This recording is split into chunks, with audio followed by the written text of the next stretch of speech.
খুশবু resource পাৰ্চনক কোৱা হ'ল নেকি বাৰু? ক'লো তেওঁ।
খুশবু তেখেতক জইন হ'বলৈ ক'বা। ক'লো মেম, 5 মিনিট আগতে ফোন কৰিছিলো। 5 মিনিট আগতে কৰিছা, অ'কে।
বাইদেউ আৰম্ভ কৰক। ৰিচোৰ্চ বাইদেউ। পাৰ্চনে জইন কৰা নাই, সেইকাৰণে আমি ৰৈছোঁ। বাৰু। ঠিক আছে।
Sare join korile, Rasmi arambho koribo para. So welcome. You present here. Hanmaniya Jorhat Kendra Mahabidyalayar Adhyakha Dr. Dulen Hoikya Sir, Hanmaniya Azir ei Onusthantur Amontito Othithi Totha Bhakta Diganta Prakash Goswami Dev, Mahabidyalayar Upadhyakha Ranju Mani Hoikya Baidew, Bigyan Shakhar Hoikik Upadhyakha Hanmaniya Dilip Fukan Baidew, Mahabidyalayar IIC Convener আৰু উদ্ভিদ বিজ্ঞান বিভাগৰ মুৰব্বী অধ্যাপিকা পিনাকী হাজৰিকা বাইদেউ, উপস্থিত সহকৰ্মীসকল আৰু মৰমৰ ছাত্ৰ-ছাত্ৰীসকল, আজি উদ্ভিদ বিজ্ঞান বিভাগে মহাবিদ্যালয়ৰ IIC আৰু IQAC সহযোগত আয়োজন কৰা বক্তৃতা অনুষ্ঠানলৈ সকলোকে মই উদ্ভিদ বিভাগৰ সহকাৰী অধ্যাপিকা ৰশ্মিৰেখা বৰাই স্বাগতম জনাইছো। এতিয়া মই উদ্ভিদ বিজ্ঞান বিভাগৰ মুৰব্বী অধ্যাপিকা পিনাকী হাজৰিকা বাইদেউক আমন্ত্ৰিত অতিথিদেৱৰ পৰিচয় দাঙি ধৰিবৰ বাবে অনুৰোধ।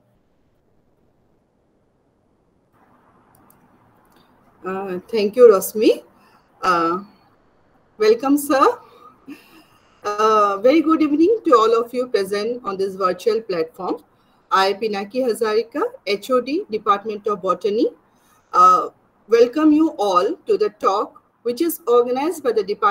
Department of Botany in association with IIC JChem on a very relevant and significant topic on how to plan for startup and legal and its ethical steps. So today we have with us to give us the information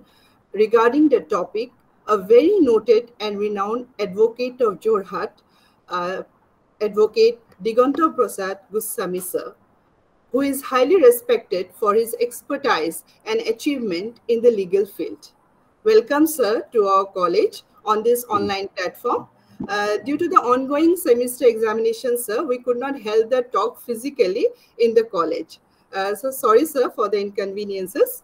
The IIC JKM, that is the Incubation and Innovation Cell, JKM, is the platform of our institution, which have given the opportunity to the students and faculty members to develop their innovative talents, creative thinking, skills, etc.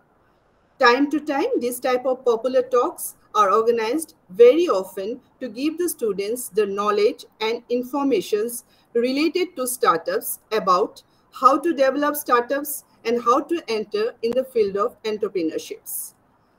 Today, we have got the opportunity to acquire the knowledge and to know about the ethical steps and legal steps to be taken for the startup process. So let me introduce our resource person of today's talk, Advocate Diganta Prasad Goswami sir.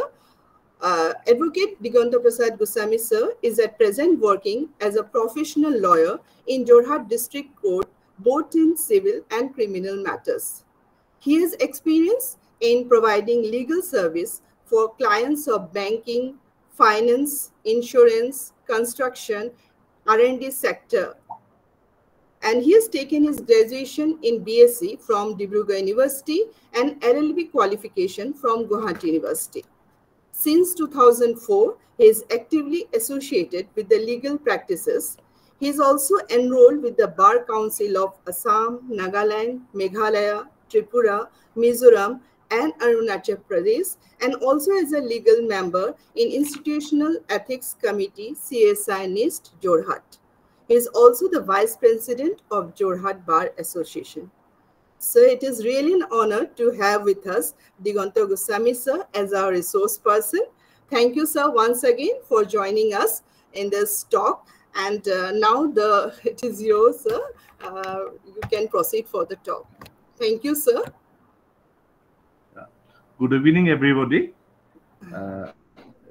I like to very good evening to all the members present in this forum over here, and Principal Sir of Central College, then Madam Head of the Department, Botany Department, and other dignitaries, and I think the student members are there in the platform. Yes, sir. So, students also there. Yeah. Faculty and students both. Yeah, all the faculty members of the Central College, Jorhat. So it is a very good initiative, and I am quite aware of this IIC and IQAC of the institutions run by various colleges and education institutions, because I have got opportunity to participate in such some of such webinars or live programs in some of colleges like Kakajan College, JB College, and some other colleges. So it's a very practical oriented and very, I mean, nowadays it is very much helpful to the students to incubate themselves, I mean, in a proper way, so that they can make them aware and make them sufficient and efficient enough, sufficiently efficient enough to participate in these works in the form of making startup or in getting association with such organizations. Because startup, I'm not saying that you are entering into a startup, it means that your career is always get stuck to that particular startup, because you can expand it. But starting from the startup definitely will give you a very much experience to going beyond that. So first of all, I want to like to know from the participants that everybody is very much comfortable with English, or I can continue some words and some things in Assamese also. So if the participants kole bhal hobo niki sir, Assamia to অকমান kole বেছি comfortable pabo, so দুইটাতে আপুনি continue কৰিব পাৰে. So সেই কাৰণে মই ভাবো যে আমি কথাখিনি খুব এটা ঘৰুৱাভাৱে পাতিলে বুজিবলৈ সুবিধা হ'ব। তাত অলপ দুটা অসমীয়া আৰু ইংৰাজীৰ মাজত, যদিও এইটো এটা খুব মানে মিটিঙত অসমীয়াত ক'লে অসমীয়াতে ক'ব লাগে, ইংৰাজীত ক'লে ইংৰাজীতে ক'ব লাগে বুলি কোৱা হয়, কিন্তু হ'লেও মই এটা ঘৰুৱাভাৱে কথাখিনি অলপ অসমীয়া ইংৰাজী মিহলি কৰিয়ে ক'ম। দুটা লিগেল টাৰ্মছ হয়তো ইংলিছত আমি ক'ব লগা হ'ব পাৰে। সো আমি সকলোৱে মই প্ৰথমতে আমি ষ্টাৰ্টআপটো কি আমি সকলোৱে জানো, আমাৰ এটা আইডিয়া আছে হোৱাট ইজ ষ্টাৰ্টআপ, আৰু এই কনচেপ্টটো কেনেকৈ আহিলে যে ষ্টাৰ্টআপ এটা হলে কি মানে এটা সাপোজ এটা মেজৰ ডাঙৰ অৰ্গেনাইজেশ্যনত আপুনি প্ৰথমতে গৈ আমি এটা জইন কৰিবলৈ অসুবিধা হয়, গতিকে এটা কোম্পানী বা ডাঙৰ অৰ্গেনাইজেশ্যনৰ এটা মিনিয়েচাৰ, এটা সৰু চিষ্টেমটোকে আমি ষ্টাৰ্টআপ বুলি ক'ব, য'তে আমি এটা সৰুকে আৰম্ভণি এটা কৰিব পাৰোঁ, এইটো ষ্টাৰ্টআপ। চ' এতিয়া আমাৰ যিটো টপিক দিছে, how to plan for startup and legal and ethical aspects. So' why we need legal aspects in a startup. So when it became legal, যেতিয়া বস্তুটো লিগেল এক্সপেক্ট নাথাকিব, দেন এই বস্তুটো ইলিগেল হ'ব পাৰে। যেতিয়া লিগেল এক্সপেক্ট এটা যেতিয়ালৈকে থাকিব, ইট ইজ এ লিগেল, তাৰমানে আইনসংগত। আৰু যেতিয়া লিগেল এক্সপেক্টটো আমি কনচিডাৰ নকৰিম, আমি লিগেল এক্সপেক্টটো নেচাম, তেতিয়াহ'লে there is a scope of it becoming illegal. So' সেই ইলিগেলটো হ'লেতো বেলেগ কিছুমান প্ৰব্লেম আহি যাব, কিছুমান আমি আইনৰ ৰোষত পৰিব পাৰোঁ, বা ওচৰৰ য'ত আমাৰ ষ্টাৰ্টআপটো থাকিব তাৰ ওচৰৰ মানুহে বেয়া পাব পাৰে, বা গভৰ্ণমেণ্টৰ যিবিলাক স্কিমছ বা ষ্টেটুটৰী ৰুলছ বা ষ্টেটুটৰী প্ৰভিজনছ আছে সেইবিলাকৰ ভায়লেশ্যন আহিব পাৰে। আমি টেক্স দিব লগা হ'ব ক'ৰবাত, সেই টেক্সটো আমি যদি নিদিওঁ আইনসংগতভাৱে, তেতিয়াহ'লে আমি আইনৰ ৰোষত পৰিব পাৰোঁ। বা ক'ৰবাত কিবা এটা কাম আৰম্ভ কৰিবৰ কাৰণে আমি কিছুমান যিবিলাক অথৰিটি থাকে, ছাপ'জ যোৰহাট টাউনৰ ভিতৰত কৰিলোঁ, মই যোৰহাট বুলি কৈছোঁ, টাউনৰ ভিতৰত কৰিলে মিউনিচিপাল অথৰিটি, টাউনৰ বাহিৰত কৰিলে ডেভেলপমেণ্ট অথৰিটি, বা তাৰো যদি বাহিৰত কৰা হয় গাঁও পঞ্চায়ত, এনেকুৱা যিবিলাক কনচাৰ্ণ অথৰিটি থাকে, সেই অথৰিটিবিলাকৰ পৰা আমি পাৰ্মিশ্যন নোলোৱাকৈ কাম এটা কৰোঁ, তেতিয়াহ'লে সেই অথৰিটিবিলাকে আমি পেনালাইজ বা ফাইন কৰিব পাৰে। বা কিছুমান বস্তু আছে যিবিলাক আইনে এলাউ নকৰে, সেই আইনে এলাউ নকৰা কামবিলাক যদি আমাৰ ষ্টাৰ্টআপত কেনেবাকৈ কিবা এটা হয়, তেতিয়াহ'লে আমি আইনৰ ৰোষত পৰিব পাৰোঁ। গতিকে legal aspect of a startup is a little bit important, অকণমান ইম্পৰ্টেঞ্চ এটা আছে ইয়াৰ। কাৰণ আমি যিহেতু যিখন সমাজত বাস কৰোঁ বা যিখন সমাজত আমি কাম কাজবিলাক আগবঢ়াই নিম, সেই সমাজখনে কিছুমান নীতি নিয়ম আৰু আইন কানুন মানি চলে, আৰু সেই আইন কানুন বিলাকৰ ভিতৰত থাকি পেলাই we are expected to be abide by the laws which R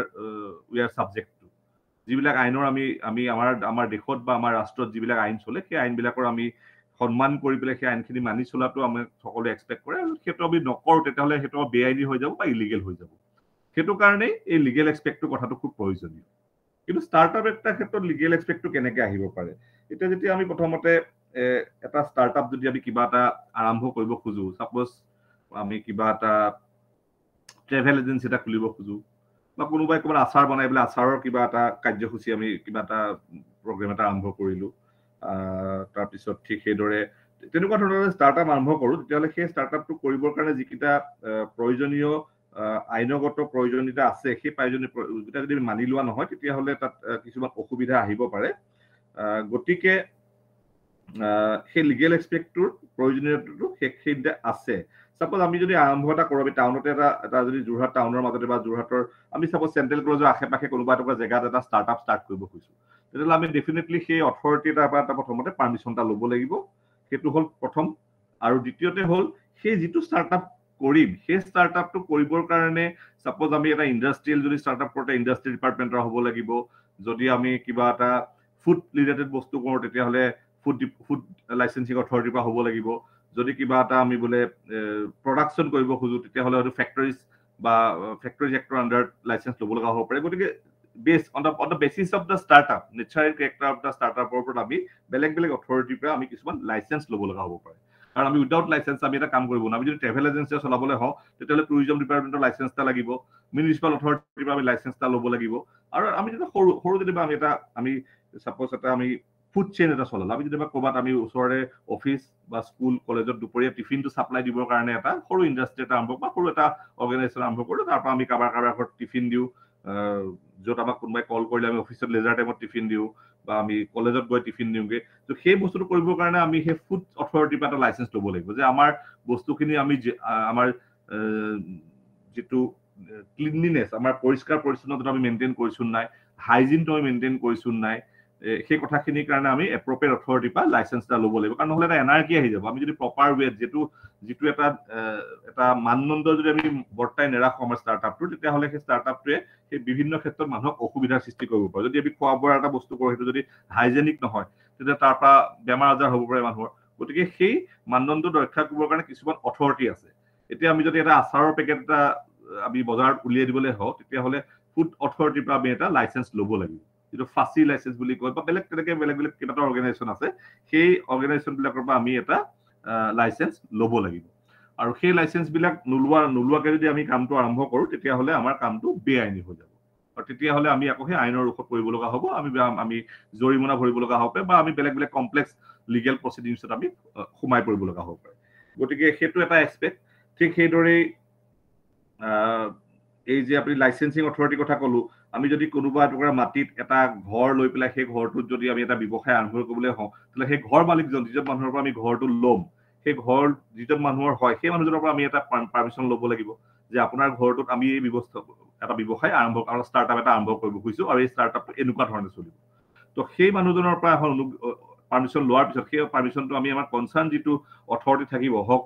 development অথৰিটিয়ে হওক বা মিউনিচিপাল বৰ্ডে হওক বা গাঁও পঞ্চায়তে হওক যিটো এৰিয়াত হওক গাঁৱত হ'লে গাঁও পঞ্চায়ত হ'ব যদি ডেভেলপমেণ্ট অথৰিটি এৰিয়াৰ ভিতৰত ডেভেলপমেণ্ট অথৰিটিৰ পৰা হ'ব যদি টাউনত হয় মিউনিচিপাল অথৰিটিক আমি এখন এপ্লিকেশ্যন কৰিব লাগিব ক'ব লাগিব যে আমি এই ঘৰটো আমাক মালিকে দিছে এইখন আমাৰ এগ্ৰিমেণ্ট এই এগ্ৰিমেণ্টৰ ওপৰত বেছ কৰি পেলাই আমি এই সম্পৰ্কে এটা ষ্টাৰ্টআপ আৰম্ভ কৰিব খুজিছোঁ গতিকে আপোনালোকে আমাক প্ৰয়োজনীয় লাইচেন্সটো দিয়ক গতিকে লাইচেন্সৰ কাৰণে সেইটো এটা উদাহৰণহে মাত্ৰ তেনেকুৱা ধৰণৰ বহুত লাইচেন্স থাকিব পাৰে আমি মিউনিচিপালিটি অথৰিটিৰ পৰা ল'ব লগা হ'ব পাৰে বা কেতিয়াবা যদি এতিয়া মই যেনেকৈ ক'লো ফুড ইণ্ডাষ্ট্ৰি কৰোঁ তেতিয়াহ'লে ফুড যিটো ইনস্পেক্টৰ থাকে ফুড ইনস্পেক্টৰ অফিচৰ পৰা লাইচেন্স ল'ব লগা হ'ব পাৰে বা এতিয়া ইয়াত এই গোটেই প্ৰগ্ৰেমটো যিহেতু বটানী ডিপাৰ্টমেণ্টৰ আণ্ডাৰত হৈছে মই বটানী ৰিলেটেড ক'লো আমি ধৰি লওক আমি এনেকুৱা ধৰণৰ ষ্টাৰ্টআপ এটা হ'ব পাৰে ন আমি আপোনালোকে বটানী ডিপাৰ্টমেণ্টৰ হাৰ্বেৰিয়াম চিটবিলাক বনাই নহয় যে বেলেগ গছৰ প্ৰজাতিবিলাক মানে গছৰ চিনাক্তকৰণৰ কাৰণে কিছুমান চিট বনাই পেলাই সেইবিলাক হাৰ্বেৰিয়াম চিট ৰখা এটা লাইব্ৰেৰী হ'ব পাৰে বা আপুনি অৰ্কিড বিক্ৰী কৰা এটা লাইব্ৰেৰী এটা অনুষ্ঠান হ'ব পাৰে বা আপোনাৰ ফুলৰ পুলি বিক্ৰী কৰা এখন সৰু নাৰ্চাৰী হ'ব পাৰে সেইখন চলাবৰ কাৰণে আপুনি আপোনাৰ নিজৰ এৰিয়াটোৰ কনচাৰ্ণ অথৰিটিৰ পৰা এটা পাৰ্মিশ্যন লোৱাটো খুব প্ৰয়োজনীয় কাৰণ পাৰ্মিশ্যন নোলোৱাকৈ যদি বস্তুটো চলাই থাকে সেই বস্তুটো এটা লিগেল এণ্টিটি নাপাব সেই লিগেল এণ্টিটি নাপালে ভৱিষ্যতে সেই কথাটোত কিবা এটা অসুবিধা আহিব পাৰে মই এটা সৰু উদাহৰণ দিছোঁ চাপ'জ আপুনি কেন্দুগুৰি আপোনালোকৰ চেণ্ট্ৰেল কলেজৰ আশে-পাশে এটা ঘৰ ভাড়া লৈ পেলাই তাতে আপুনি এখন এটা চৌহদ ভাড়া লৈ তাত সৰুকৈ নাৰ্চাৰী এখন চলাই আছে চ' নাৰ্চাৰীখনত আপুনি ষ্টাৰ্টআপটো আৰম্ভ কৰিলে আপুনি তাৰ পৰা ফুলৰ পুলি বিকা আৰম্ভ কৰিলে বিকাৰ পিছত কাৰোবাক আপুনি চাপ্লাই দিয়াৰ পিছত আপোনালোকৰ লগত ফাইনেন্সিয়েল ট্ৰেনজেকশ্যন আৰম্ভ হ'ব ফাইনেন্সিয়েল ট্ৰেনজেকশ্যন দিয়াৰ পিছত তেওঁ আপোনাক ইমান টকা দিব লাগিব কিবা টকা পইচা দিবলৈ বাকী থাকিলে আপুনি সেইটো ৰিকভাৰী কৰিবলৈ গ'ল ৰিকভাৰী কৰিবলৈ যোৱাৰ সময়ত যদি আপোনাৰ অৰ্গেনাইজেশ্যনটোৰ এটা ষ্টেটাছ নাথাকে আপুনি যে তেওঁক দিছে আপোনাৰ এটা নাম এটা আৰু বেনাৰ এটা যদি নাথাকে যে আমুক নামৰ ষ্টাৰ্টআপ যদি নাথাকে তেতিয়াহ'লে সেই ৰিকভাৰী সময়ত অসুবিধা কিছুমান আহিব পাৰে আপুনি ঘৰৰ পৰাতো পুলি এটা বিক্ৰী কৰিব নোৱাৰে গতিকে আপোনাৰ সেই মিনিমাম যিটো আপোনাৰ আইডেণ্টিফিকেশ্যনৰ কাৰণেও সেই লাইচেন্সিং অথৰিটিৰ পৰা এখন লাইচেন্স লোৱাটো খুব প্ৰয়োজনীয় আৰু that is one of the most important legal aspect of a startup. গতিকে startup এটা আৰম্ভ কৰোঁতে প্ৰথমতে আমি এটুকুৰা জেগা আমি ক'ত আমাৰ startup টো establish কৰিম সেই জেগাটুকুৰা হ'ব লাগিব আৰু সেই জেগাটুকুৰা যেনেকুৱা অনুষ্ঠান অঞ্চলত থাকে সেই অঞ্চল অনুযায়ী হয় গাঁও পঞ্চায়তৰ পৰা নহয় ডেভেলপমেণ্ট অথৰিটিৰ পৰা বা মিউনিচিপালিটি বৰ্ডৰ পৰা আমি এখন লাইচেঞ্চ প্ৰথমতে ল'ব লাগিব যে আমি এই অঞ্চলটোত আমি এই নামৰ startup-টো চলাই নিছোঁ। গতিকে সেইটো ফাৰ্ষ্ট লাইচেঞ্চিঙৰ কথা আহিলে। তাৰপিছত কিছুমান ৰেজিষ্ট্ৰেশ্যন আছে। আজিকালি এটা বস্তু আছে GST, কাৰণ আপুনি যেতিয়া এটা অনুষ্ঠান চলাব আপুনি যেতিয়া তাৰ পৰা এটা ৰেভিনিউ আৰ্ণ কৰিব আপুনি কৰ দিব লাগিব। You have to pay tax to the government, আৰু টেক্স দিয়াৰ কাৰণে আজিকালি যিটো প্ৰচিডিঅৰ সেইটো GST আপুনি ৰেজিষ্ট্ৰেশ্যন এটা কৰিব লাগিব। আৰু সেই GSTৰ যিখিনি প্ৰয়োজনীয় যদিও এইটো লিগেল এছপেক্ট নহয়, এইটো কমাৰ্চিয়েল এছপেক্ট, CA খিনি এই বস্তুটো চাই। গতিকে ইয়াত আপোনালোকে সেই GST ৰেজিষ্ট্ৰেশ্যনটো কৰাৰ পিছত আপোনালোকে প্ৰয়োজনীয় কৰটো গভৰ্ণমেণ্টক দিব লাগিব। আপুনি যদি কাইলৈ কিবা এটা তাৰ পৰা আৰ্নিং কৰে সেই আৰ্নিংটো এগেইনষ্ট এটা স্পেচিফিক টেক্স গভৰ্ণমেণ্টক দিব লাগিব, আৰু সেইটো আপোনাৰ GST নাম্বাৰ থাকিব। GST নাম্বাৰ আণ্ডাৰ টেক্স পেমেণ্টটো আপোনালোকে গভৰ্ণমেণ্টক কৰিব লাগিব। চ' এইবিলাক হ'ল লাইচেঞ্চিং, বিভিন্ন ধৰণৰ লাইচেঞ্চিং। ঠিক GST থাকিব পাৰে, বা আপুনি কেতিয়াবা কনজিউমাৰ এফেয়াৰ্ছতো আপোনালোকৰ লাইচেঞ্চিং কৰিব লগা হ'ব পাৰে। ছাপ'জ আপোনালোকে সেই আচাৰ বনোৱাৰ ফেক্টৰী এটা খুলিছে, সেই আচাৰ বনোৱাৰ ফেক্টৰীটোত ট্ৰেড নাম এটা থাকিব। নামটো দিয়াৰ পিছত আপোনালোকে সেই অনুষ্ঠানটো চলাবৰ কাৰণে মিউনিচিপাল বৰ্ড বা ডেভেলপমেণ্ট অথৰিটিৰ পৰা এখন পাৰ্মিশ্যন ল'লে যে আমুক নামৰ MS so&so ইণ্ডাষ্ট্ৰী নামৰ আচাৰ বনোৱা কোম্পানীটো ইয়াত চলিব। সেই আচাৰ বনোৱা কোম্পানীটো এটা ট্ৰেড লাইচেঞ্চ তেওঁলোকে ইছ্যু কৰিব যে তেওঁলোকে যদি ব্যৱসায় কৰে ব্যৱসায় নম্বৰটো ব্যৱসায়িক অনুজ্ঞাপত্ৰ নম্বৰ ইমান, গতিকে এটা ট্ৰেড লাইচেঞ্চ ল'ব লাগিব। সেই ট্ৰেড লাইচেঞ্চটো লগত লোৱাৰ পিছত সেই ট্ৰেড লাইচেঞ্চটোৰ জৰিয়তে আপোনালোকে আকৌ GST এপ্লাই কৰিব লাগিব। যে গভৰ্ণমেণ্টক আপোনালোকে তাৰ পৰা যিখিনি বস্তু বিকিব আপোনালোকক এটা গভৰ্ণমেণ্টে GST নাম্বাৰ দিব। সেই নম্বৰটোৰ অনুসৰি আপোনালোকে যিটো ৰেভিনিউ আৰ্ণ কৰিব সেই ৰেভিনিউৰ পৰা এটা পাৰ্চেণ্টেজ গভৰ্ণমেণ্টক টেক্স হিচাপে দিব লাগিব। চ' এইখিনি হ'ল ৰেজিষ্ট্ৰেশ্যন সংক্ৰান্তীয় আইন। গতিকে এই কামখিনি এটা ষ্টাৰ্টআপ কৰোঁতে প্ৰথমতে আপোনালোকে যে ষ্টাৰ্টআপৰ প্লেন এটা কৰিব, সেই প্ৰথমতে এনেকুৱা জেগা ঠিক কৰিব লাগিব ক'ত আপোনালোকে ষ্টাৰ্টআপটো কৰিব, আৰু সেই জেগাটোৰ অনুসৰিয়ে সেই লাইচেঞ্চিং অথৰিটিৰ বা প্ৰপাৰ লাইচেঞ্চ কেইটা যিকেইটা অথৰিটিৰ পৰা আপোনালোকে আৰম্ভ কৰা ষ্টাৰ্টআপটোত যিকেইটা লাইচেঞ্চ ল'ব লগা আছে কনচাৰ্ণ অথৰিটিৰ পৰা সেই লাইচেঞ্চ কেইটা প্ৰথমতে ল'ব লাগিব। আৰু তাতকৈ চবতকৈ ইম্পৰ্টেণ্টটোৱে হ'ল কনচাৰ্ণ চিভিক অথৰিটি, মিউনিচিপালিটি বা ডেভেলপমেণ্ট অথৰিটি বা গাঁও পঞ্চায়ত, তেওঁলোকৰ ওচৰত ৰেজিষ্ট্ৰেশ্যন কৰি পেলাই তেওঁলোকক এটা বছৰেকীয়া ফিজ দি পেলাই আপোনালোকে এখন অনুজ্ঞা পত্ৰ এখন ল'ব লাগিব সেই অনুষ্ঠানটো চলাবৰ কাৰণে। আৰু তাৰপিছতে লগতে আপোনালোকে যদি নিজৰ ঘৰত থাকে নিজৰ মাটিৰ কাগজ পত্ৰ তাত জমা দিব লাগিব সেই অনুজ্ঞা পত্ৰ পাবৰ কাৰণে। আৰু যদি কাৰোবাৰ ভাড়া ঘৰত চলাই তেতিয়া ভাড়া ঘৰৰ ভাড়াতীয়া মানুহজনৰ পৰা যিটো তেওঁ যে চলাবলৈ আপোনাক অনুমতি দিছে সেই সম্পৰ্কত এটা এগ্ৰিমেণ্ট আপোনালোকে সেই লাইচেঞ্চখন পাবৰ কাৰণে দিব লাগিব। তাৰপিছতে অনুষ্ঠানটো আৰম্ভ কৰাৰ পিছত আপোনাৰ ষ্টাৰ্টআপটোৰ কথা মানুহে জানিব লাগিব যে আপোনাৰ এটা ষ্টাৰ্টআপ আছে, এই ষ্টাৰ্টআপটো এনেকুৱা ধৰণৰ কামখিনি কৰে, এই কথাখিনি মানুহে জানিব লাগিব। চ' জানিবৰ কাৰণে আমাৰ কি আহিব? এডভাৰটাইজিং আৰু মাৰ্কেটিং, এই দুটা ইম্পৰ্টেণ্ট এক্সপেক্ট। যদিও এই দুটা এক্সপেক্টৰ লটো কেনেদৰে জড়িত হয় মই ক'ব খুজিছোঁ। এডভাৰটাইজিং কৰোঁতে আপোনালোকে কিছুমান কথা চিন্তা কৰিব লাগিব যে সেই এডভাৰটাইজিংবিলাক ইথিকেল এডভাৰটাইজিং হৈছে নাই হোৱা। আপুনি যিবা এটা বস্তুৰ কাৰণে আপুনি যিকেইটা এডভাৰটাইজিং কৰিব সেই কথাবিলাক এডভাৰটাইজিং কণ্টেণ্টখিনি সত্যৰ ওপৰত প্ৰতিষ্ঠিত হ'ব লাগিব। আপুনি অসত্য কথা ক'বলৈ এটা এডভাৰটাইজমেণ্ট আপোনাৰ ষ্টাৰ্টআপটো কৰিব নোৱাৰিব। যদি আপুনি কৰিবলৈ যায় তেতিয়াহ'লে you may become subject to penal action. যেতিয়া আপোনালোকৰ সৰু উদাহৰণ এটা ষ্টাৰ্টআপ নহয় ডাঙৰ কোম্পানী এটাই ধৰি লওক এতিয়া বাবা ৰামদেৱৰ কেছটো আপোনালোকে হয়তো শুনি আছে যে তেওঁলোকক এতিয়া মেডিকেল কাউন্সিলে তেওঁলোকৰ ওপৰত এটা কেছ কৰিছে। তেওঁলোকৰ ষ্টাৰ্টআপ নহয় ডাঙৰ কোম্পানী, কিন্তু ষ্টাৰ্টআপৰ ক্ষেত্ৰত প্ৰযোজ্য হ'ব পাৰে কাৰণে মই উদাহৰণটো আনিব খুজিছোঁ। তেওঁলোকে কিছুমান দৰৱ উলিয়াইছিলে যিবিলাকক ক'ব খোজে যে এল'পেথিক মেডিচিনত এই গুণখিনি নাই, এই কথাখিনি কেৱল তেওঁলোকৰ সেই আয়ুৰ্বেদিক মেডিচিনটোৱেহে ভাল সেই বেমাৰ ৰোগবিধ ভাল কৰিব পাৰে। গতিকে মেডিকেল কাউন্সিল অফ ইণ্ডিয়াই তেওঁলোকৰ সেই বিজ্ঞাপনটোৰ বিৰুদ্ধে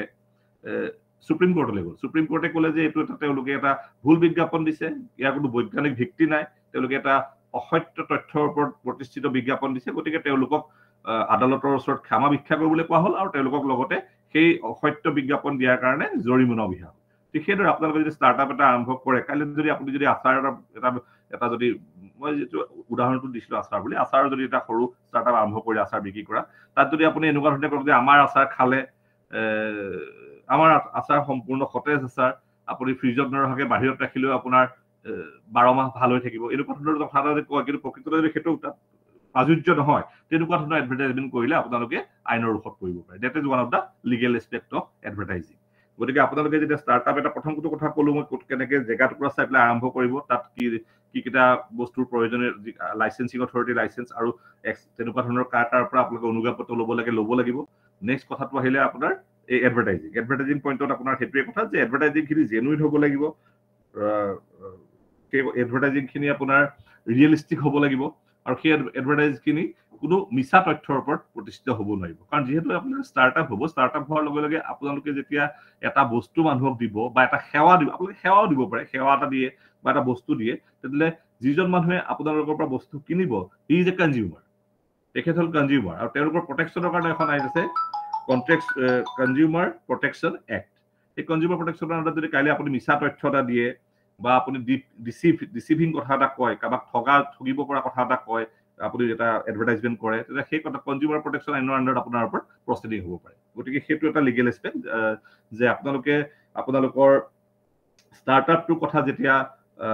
জনাবলৈ যাব মানুহক বা আপোনালোকে যেতিয়া এডভাৰটাইজমেণ্ট কৰিবলৈ যাব, মাৰ্কেটিং কৰিবলৈ যাব, তেতিয়াহ'লে আপোনালোকৰ কথাটো সদায় সত্যৰ ওপৰত আৰু তথ্যৰ ওপৰত আৰু বিশ্বাসযোগ্যতা থাকিব লাগিব। সত্যৰ ওপৰত প্ৰতিষ্ঠিত, তথ্যৰ ওপৰত প্ৰতিষ্ঠিত আৰু বিশ্বাসযোগ্যতা বস্তুবোৰ থাকিব লাগিব। যদি সেইকেইটা বস্তু নহয়, যদি কথাবোৰ ডিচিপটিভ হয়, যদি মিছা কথা হয়, তেতিয়াহ'লে আপোনালোকে আইনৰ ৰোষত পৰিব পাৰে। চ' এইটো এটা নেক্সট এক্সপেক্ট। আপোনালোকক প্ৰথমতে কৈছিলোঁ লাইচেঞ্চৰ কথা, ছেকেণ্ড হ'ল এডভাৰটাইজিং এণ্ড মাৰ্কেটিং। কাৰণ মই ষ্টাৰ্টআপ এটা কৰিবলৈ যাওঁতে কি কেইটা বস্তুৰ প্ৰয়োজনীয়তা আহিব এটা এটাকে কৈ গৈ আছোঁ। গতিকে প্ৰথমতে সেই লাইচেঞ্চিং লোৱাৰ পিছত নেক্সট এটা ইম্পৰ্টেণ্ট বস্তু হয় ষ্টাৰ্টআপটোৰ এডভাৰটাইজমেণ্ট। গতিকে এডভাৰটাইজমেণ্ট আৰু মাৰ্কেটিঙৰ ক্ষেত্ৰত আপোনালোকে সত্যনিষ্ঠতা বজাই ৰাখিব লাগিব, বাস্তৱসন্মত হ'ব লাগিব আৰু সঠিক হ'ব লাগিব। এই কথাকেইটাত খুব গুৰুত্ব দিয়ে। আপোনালোকে যদি কিবা এটা বিজ্ঞাপন হিচাপে কথাটো যদি কাৰোবাক ক'বলৈ যায় বা যদি ষ্টাৰ্টআপটোৰ সম্পৰ্কত কিবা এডভাৰটাইজমেণ্ট ইছ্যু কৰিবলৈ যায়, তেতিয়াহ'লে এই কথাকেইটা ট্ৰুথফুলনেছ থকাটো অতি প্ৰয়োজনীয়, নহ'লে সি এটা আইনৰ অসুবিধা কৰিব। আৰু ঠিক মাৰ্কেটিঙৰ ক্ষেত্ৰত একে কথা, এডভাৰটাইজমেণ্ট অলছ' ইনক্লুডছ মাৰ্কেটিং। কাৰণ যেতিয়া এডভাৰটাইজমেণ্ট কৰিব তেতিয়া বস্তুটো মাৰ্কেটিংটো আৰম্ভ হ'ব। মাৰ্কেটিংটো কৰোঁতে আপুনি তাৰ যিটো মূল্য থাকিব, সেই মূল্যটোৰ কথা মানুহক সঁচাকৈ ক'ব লাগিব যে এইটো ইয়াৰ আপোনাক আজিকালি কথাবিলাক মানুহে খুব ট্ৰেন্সপাৰেঞ্চি বিচাৰে যে আপোনালোকৰ বস্তুটোৰ প্ৰডাকশ্যন কষ্ট ইমান, আমি ইমান টকা বেনিফিট কৰি ইমান টকাত আমি বস্তুটো বিকিছোঁ। গতিকে তেনেকুৱা ধৰণৰ কথা কিছুমান মানুহে সুধিলে আপোনালোকে জেনুইন আৰু সত্য কথাখিনি কোৱাটো খুব প্ৰয়োজনীয়তা। নহ'লে আপোনালোকে কনজিউমাৰ প্ৰটেকশ্যন এক্ট আছে বা ৰেষ্ট্ৰিক্টিভ ট্ৰেড প্ৰেক্টিছ এক্ট আছে বা আপোনাৰ যিবিলাক নৰ্মেল আমাৰ ইণ্ডিয়ান পেনেল ক'ড আছে, তাতো আপোনালোকে আইনৰ বিভিন্ন ধাৰাৰ শাস্তিৰ সন্মুখীন বা মানে প্ৰচিকিউশ্যনৰ মানে আপোনালোকৰ এই কেছটোত গোচৰ চলাৰ সম্ভাৱনা থাকে যদি এই কথাখিনি প্ৰপাৰভাৱে উত্থাপন কৰা নহয়। ঠিক সেইদৰে ইয়াৰ পিছত এটা ইম্পৰ্টেণ্ট বস্তু আহে ইনফ্ৰাষ্ট্ৰাকচাৰ ৰিলেটেড জ'নেল ল'। এতিয়া আপোনালোকে যদি ষ্টাৰ্টআপ এটা কৰে, এতিয়া ধৰি লওক মই আচাৰৰ কথাটো কৈছোঁ, আচাৰ কথাটো লাগি আছোঁ। কাইলৈ আপোনালোকে আচাৰটো বনাবৰ কাৰণে কিছুমান কেঁচা সামগ্ৰী বজাৰৰ পৰা কিনি আনিলে, সেই কেঁচা সামগ্ৰীখিনি আপোনালোকে তাত প্ৰচেছ কৰিব, প্ৰচেছ কৰি পেলাই তাৰ পৰা আচাৰটো বনাব। কিন্তু সেইখিনি আপোনালোকে বাহিৰত ৰ'দত শুকাবলৈ দিব বা কেতিয়াবা মছলাবিলাক আপোনালোকৰ তাত মিক্সাৰ গ্ৰাইণ্ডাৰ তেনেকুৱা ডাঙৰ ডাঙৰ মেচিন থাকিব, সৰু সৰু মেচিন থাকিব, সেই মেচিনবিলাকত আপোনালোকে বনাব। ত' তাৰ পৰা পলিউশ্যনিক কিবা এফেক্ট আছে নেকি, সেই কথাটো আপোনালোকে চাব লাগিব। তাৰপিছত আৰু যে এই যে আপোনালোকে যদি আচাৰটো বনাব খোজে, তাৰ পৰা যিবিলাক পেলনীয়া সামগ্ৰী হ'ব, বস্তুবিলাক যিবিলাক আপুনি পেলনীয়া সামগ্ৰী পেলাই দিব, সেই পেলনীয়া সামগ্ৰীবিলাক ৱেষ্ট মেনেজমেণ্টবিলাক প্ৰপাৰলি হৈছে নাই। কেন্দুগুৰি অঞ্চলত এটা কথা আপোনালোকৰ সেই কেন্দুগুৰি যিহেতু আপোনালোকৰ চেণ্ট্ৰেল গভৰ্ণমেণ্ট কেন্দুগুৰিত আছে, সেই কথাৰে মই কথাটো আনিছোঁ। যোৰহাটত এটা কথা খুব চৰ্চা হৈ থাকে, সেইখিনি এটা ষ্টীল এণ্ড এলুমিনিয়াম ফেক্টৰী আছে। That may not be a startup, that may be a huge factory, but তাত তেওঁলোকে কিছুমান কাম কৰিছে যে তাৰ পৰা এটা শব্দ ওলাই থাকে, ডাঙৰ বোলে তেওঁলোকে শব্দ এটা কৰে, আৰু সেই শব্দটোৰ কাৰণে ওচৰ চুবুৰীয়া মানুহবিলাকৰ, মই জেগাটো নাজানো কোনখিনি, আপোনালোকৰ চেণ্ট্ৰেল কলেজৰ ওচৰ পাজৰে ক'ৰবাত হ'ব, যে এটা এলুমিনিয়াম ফেক্টৰী আছে, তাৰ পৰা খুব বিকট শব্দ ওলাই, গতিকে ওচৰৰ মানুহৰ শান্তি ভংগ হৈছে আৰু তেওঁলোকে জীৱন যাপন কৰাত অসুবিধাৰ সন্মুখীন হৈছে। গতিকে that is one of the aspect. আপোনালোকে আপোনালোকৰ ষ্টাৰ্টআপটোৰ ইনফ্ৰাষ্ট্ৰাকচাৰটো আৰু এনেকুৱা ধৰণে কৰিব লাগিব যিটোৰ পৰা আপোনালোকৰ কাষৰীয়া মানুহৰ অসুবিধা নহয়, সেই পাপটো এটা চাব লাগিব। গতিকে আপোনালোকে আপোনালোকৰ ষ্টাৰ্টআপটোৰ যোগেদি কাষৰ মানুহখিনিক অসুবিধা কৰাৰ কোনো অধিকাৰ নাই। গতিকে সেই ক্ষেত্ৰত আকৌ আইনৰ সন্মুখীন হ'ব লগা হয়। কোনোবা যদি আপুনি ষ্টাৰ্টআপটো আৰম্ভ কৰিলে, তাৰ পৰা যদি শব্দ ওলায় বা তাৰ পৰা যদি বেয়া গোন্ধ ওলায়, আপোনালোকে যদি ধৰি লওক যদি ফুড প্ৰচেছিঙত আপোনালোকে মাছ মাংস প্ৰচেছিঙৰ কথাও আহে পেকেজিং কৰিবৰ কাৰণে, যদি মাছ মাংস প্ৰচেছিঙৰ কাৰণে আৰম্ভ কৰে, তাত যদি দেখে যে তাৰ পৰা খুব বেয়া গোন্ধ ওলাইছে, যিবিলাক আপোনালোকৰ এক্সক্ৰিটেড মেটেৰিয়েল আছে সেইখিনিৰ পৰা যদি খুব বেয়া গোন্ধ ওলায়, আজিকালি পল্ট্ৰি ফাৰ্ম খোলে বহুতে। পল্ট্ৰি ফাৰ্ম যদি আপুনি ইনহেবিটেড এৰিয়াত যদি পল্ট্ৰি ফাৰ্ম এখন খুলি দিয়ে, তাৰ পৰা যিবিলাক ৱেষ্ট মেটেৰিয়েল ওলাব সেইবিলাকে পলিউশ্যনত এফেক্ট কৰিব, নক্সিয়াছ পলিউশ্যন এটা এটমস্ফিয়াৰ এটা সৃষ্টি কৰিব আৰু ওচৰৰ মানুহে কমপ্লেইন দিব। So' that is one of the legal aspect. গতিকে ইনফ্ৰাষ্ট্ৰাকচাৰ ৰিলেটেড যিখিনি জ'নেল ল' সেইখিনি আপোনালোকে মানি চলিব লাগিব। চাপ'জ এতিয়া পপুলেটেড এৰিয়াত আপোনালোকক তেনেকুৱা ষ্টাৰ্টআপ খুলিবলৈ, এই যে মই কৈছিলোঁ প্ৰথমতে যে আপোনালোকে লোকেল বডিৰ পৰা এখন পাৰ্মিশ্যন ল'ব লাগিব, সেই লাইচেঞ্চত আপোনাক নিদিয়ে। আপোনাৰ ঘৰৰ গোটেই একদম জনবসতিপূৰ্ণ এৰিয়া এটা, আপোনাৰ তাতে এটা একঠা মাটি এটা আছে, তাতে বোলে মই এখন পল্ট্ৰি ফাৰ্ম খুলিব খুজিছো, গতিকে সেই ক্ষেত্ৰত কিন্তু আপোনাৰ মিউনিচিপাল অথৰিটিয়ে বা ডেভেলপমেণ্ট অথৰিটিয়ে সেই পাৰ্মিশ্যন নিদিয়ে। কাৰণ আপুনি তাত যদি পল্ট্ৰি ফাৰ্ম খুলি দিয়ে ডাঙৰকে বা ষ্টাৰ্টআপ হিচাপে, তেতিয়া ওচৰৰ মানুহখিনি গোন্ধ ভাৱ আহিব, তেওঁলোকৰ অসুবিধাৰ সৃষ্টি হ'ব। গতিকে সেই ইনফ্ৰাষ্ট্ৰাকচাৰ ৰিলেটেড আপুনি নৰ্মছখিনিও কমপ্লাই কৰিব লাগিব। আৰু লাগিলে আপোনাৰ চাপ'জ জ'নিং ৰেগুলেশ্যনে এলাউ কৰা জেগাতে আপুনি ষ্টাৰ্টআপটা আৰম্ভ কৰিছে, যদি তাত কিবা ইনফ্লুৱেঞ্চ ওলোৱাৰ কথা থাকে, চাপ'জ এটা আপুনি কিবা কাৰখানা খুলিছে, তাৰ পৰা কিছুমান অলপ আনহেলথি গেছ নিৰ্গত হয়, গতিকে সেইখিনি আপুনি সেই ইনফ্ৰাষ্ট্ৰাকচাৰ ধৰি লওক পলিউশ্যন কণ্ট্ৰল এক্ট আছে, এয়াৰ পলিউশ্যন এক্ট আছে, ৱাটাৰ পলিউশ্যন প্ৰিভেনশ্যন এক্ট আছে, চাউণ্ড পলিউশ্যন প্ৰিভেনশ্যন এক্ট আছে, এই এক্টবিলাকে যিবিলাক মানে পৰিসীমা বান্ধি দিছে, সেই পৰিসীমাবিলাকৰ ভিতৰত আপোনাৰ এই কামখিনি কিন্তু আপোনালোকৰ ষ্টাৰ্টআপটো আছে নাই সেই কথাটো চাব লাগিব। কাৰণ যদি আপুনি আপোনাৰ ইউনিটটোৰ পৰা ওলোৱা পানীখিনি যদি আপোনাৰ ঘৰৰ কাষৰ নলাটোত পেলাই দিয়ে, সেই নলাটোত যদি দুৰ্গন্ধ ওলায়, তেতিয়াহ'লে ওচৰৰ মানুহৰ ডেফিনেটলি এটা লাইফ মানে ৰাইট টু লাইফত এফেক্ট কৰিব। তেওঁলোকে পিচফুল আৰু ছাষ্টেইনেবল এটমস্ফিয়াৰ এটাত তেওঁলোকে জীৱন নিৰ্বাহ কৰাৰ পৰা বঞ্চিত হ'ব আপোনাৰ ষ্টাৰ্টআপটোৰ কাৰণে। গতিকে সেই ইনফ্ৰাষ্ট্ৰাকচাৰ ৰিলেটেড যিখিনি নৰ্মছ, কাৰণ সেই নৰ্মছটো আপোনাক স্পেচিফিকলি এতিয়াই কৈ দিয়া সম্ভৱ নহয়। আপুনি যদি আচাৰৰ এটা উদ্যোগ খোলে, তেতিয়াহ'লে তাৰ কাৰণে নৰ্মছখিনি বেলেগ বেলেগ হ'ব। কাইলৈ যদি আপুনি পল্ট্ৰি ফাৰ্ম এখন খোলে, তাৰ কাৰণে নৰ্মছখিনি বেলেগ বেলেগ হ'ব। ঠিক সেইদৰে আপুনি যদি কাইলৈ নাৰ্চাৰী এখন খোলে, তাৰ কাৰণেও নৰ্মছখিনি বেলেগ বেলেগ হ'ব। গতিকে ৰেচপেক্টিভ ষ্টাৰ্টআপটোৰ যিখিনি নৰ্মছ থাকে, সেই নৰ্মছখিনি আপোনালোকে ইনফ্ৰাষ্ট্ৰাকচাৰ নৰ্মছখিনি মেইনটেইন কৰিব লাগিব। আৰু সেই ক্ষেত্ৰত জ'নেল ল' কিছুমানো থাকে। জ'নেল ল' মানে আপোনালোকে মই যিটো কথা ক'লো, টাউনৰ মাজত আপুনি আহি পেলাই ফেক্টৰী এটা খুলি দিব নোৱাৰে। মানুহ বসবাস কৰা এৰিয়া এটাত আপোনালোকে পল্ট্ৰি ফাৰ্ম এখন খুলি দিব নোৱাৰে মানুহৰ মাজত। ঠিক সেইদৰে সেইকাৰণে আপুনি আপোনাৰ ষ্টাৰ্টআপটোৰ কাৰণে উপযোগী হোৱা জেগাতহে আপোনাৰ ষ্টাৰ্টআপটো আপুনি আৰম্ভ কৰিব লাগিব। সেই ইনফ্ৰাষ্ট্ৰাকচাৰটো য'ত এলাউ কৰে সেই জেগাতহে আপুনি কৰিব পাৰিব। আৰু আপুনি আপোনাৰ যিখিনি জ'নেল ল' ইনফ্ৰাষ্ট্ৰাকচাৰ ল', চাপ'জ আপোনাৰ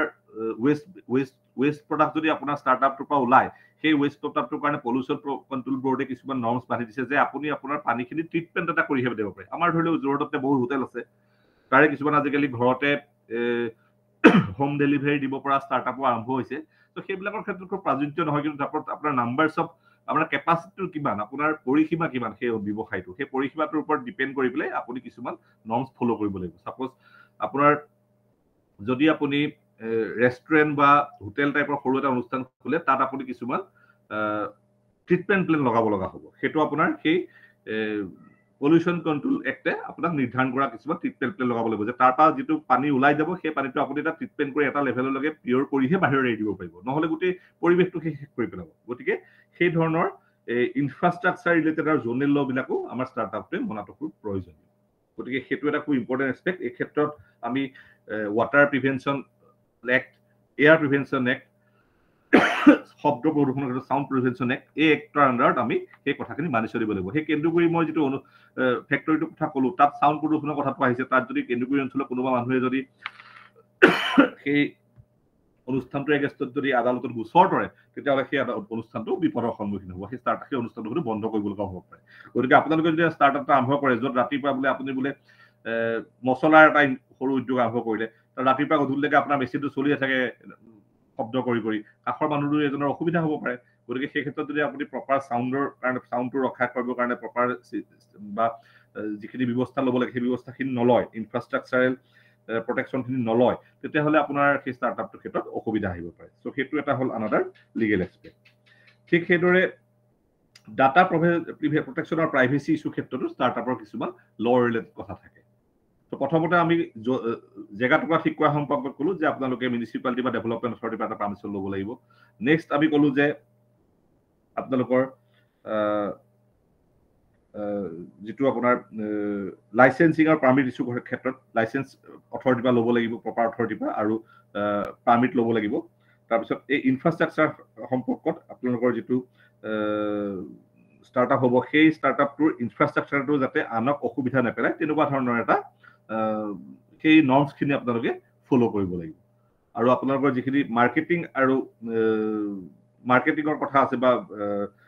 সেই কথাখিনিত আপোনালোকে কোনো এটা ডিচিপটিভ এডভাৰটাইজিং আৰু মাৰ্কেটিঙৰ ক্ষেত্ৰত কোনো এটা ডিচিপটিভ বা মিছা কথা নোকোৱাকে এটা সঁচা তথ্যৰ ওপৰত আপোনালোকে মাৰ্কেটিং বা এডভাৰটাইজমেণ্টটো কৰিব লাগিব ঠিক সেইদৰে নেক্সট আপোনাৰ আহে ডাটা প্ৰটেকশ্যনৰ প্ৰাইভেচি ইছ্যু ডাটা প্ৰটেকশ্যনৰ প্ৰাইভেচি ইছ্যু এনেকুৱা এটা কথা আপোনালোকৰ যিটো এতিয়া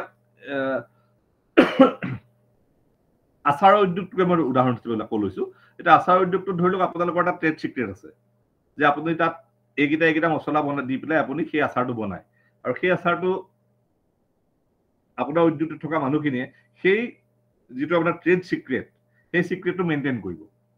সেই চিক্ৰেটটো আপোনালোকে যদি 2জন বা 3জন মানুহে মিলি পেলাই ষ্টাৰ্টআপটো আৰম্ভ কৰিছে সেই 3জন মানুহে সেই চিক্ৰেটটো মেইনটেইন কৰিব লাগিব গতিকে তেওঁলোকৰ মাজত এটা আণ্ডাৰষ্টেণ্ডিং থাকিব পাৰে বা আণ্ডাৰষ্টেণ্ডিং থাকিব পাৰে সেইটো আপোনালোকৰ ষ্টাৰ্টআপটো কেনেকুৱা ধৰণৰ তাৰ ওপৰত ডিপেণ্ড কৰি পেলাই এই আণ্ডাৰষ্টেণ্ডিং বা কন্ট্ৰেক্টটো হ'ব suppose it May be A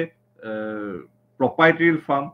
it may be a partnership firm, or it may be a limited liability company, or it may be a private limited company. কাৰণ আপোনালোকৰ যিটো ষ্টাৰ্টআপ হ'ব তাৰ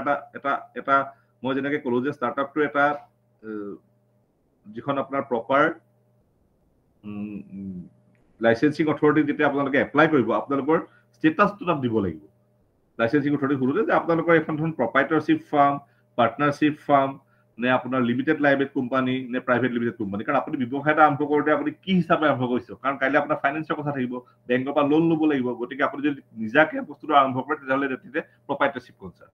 যদি 2জন বা 3জন 2জনতকৈ বেছি মানুহে মিলি পেলাই যদি কাম কৰে সম অংশীদাৰিত্ব বা বেলেগ অংশীদাৰিত্ব লৈ পেলাই তেতিয়া পাৰ্টনাৰশ্বিপ কনচাৰ্ন বা যদি কোম্পানী এক্ট আণ্ডাৰ ৰেজিষ্ট্ৰেশ্যন কৰে তেতিয়াহ'লে কোম্পানী ঠিক সেইদৰে সেই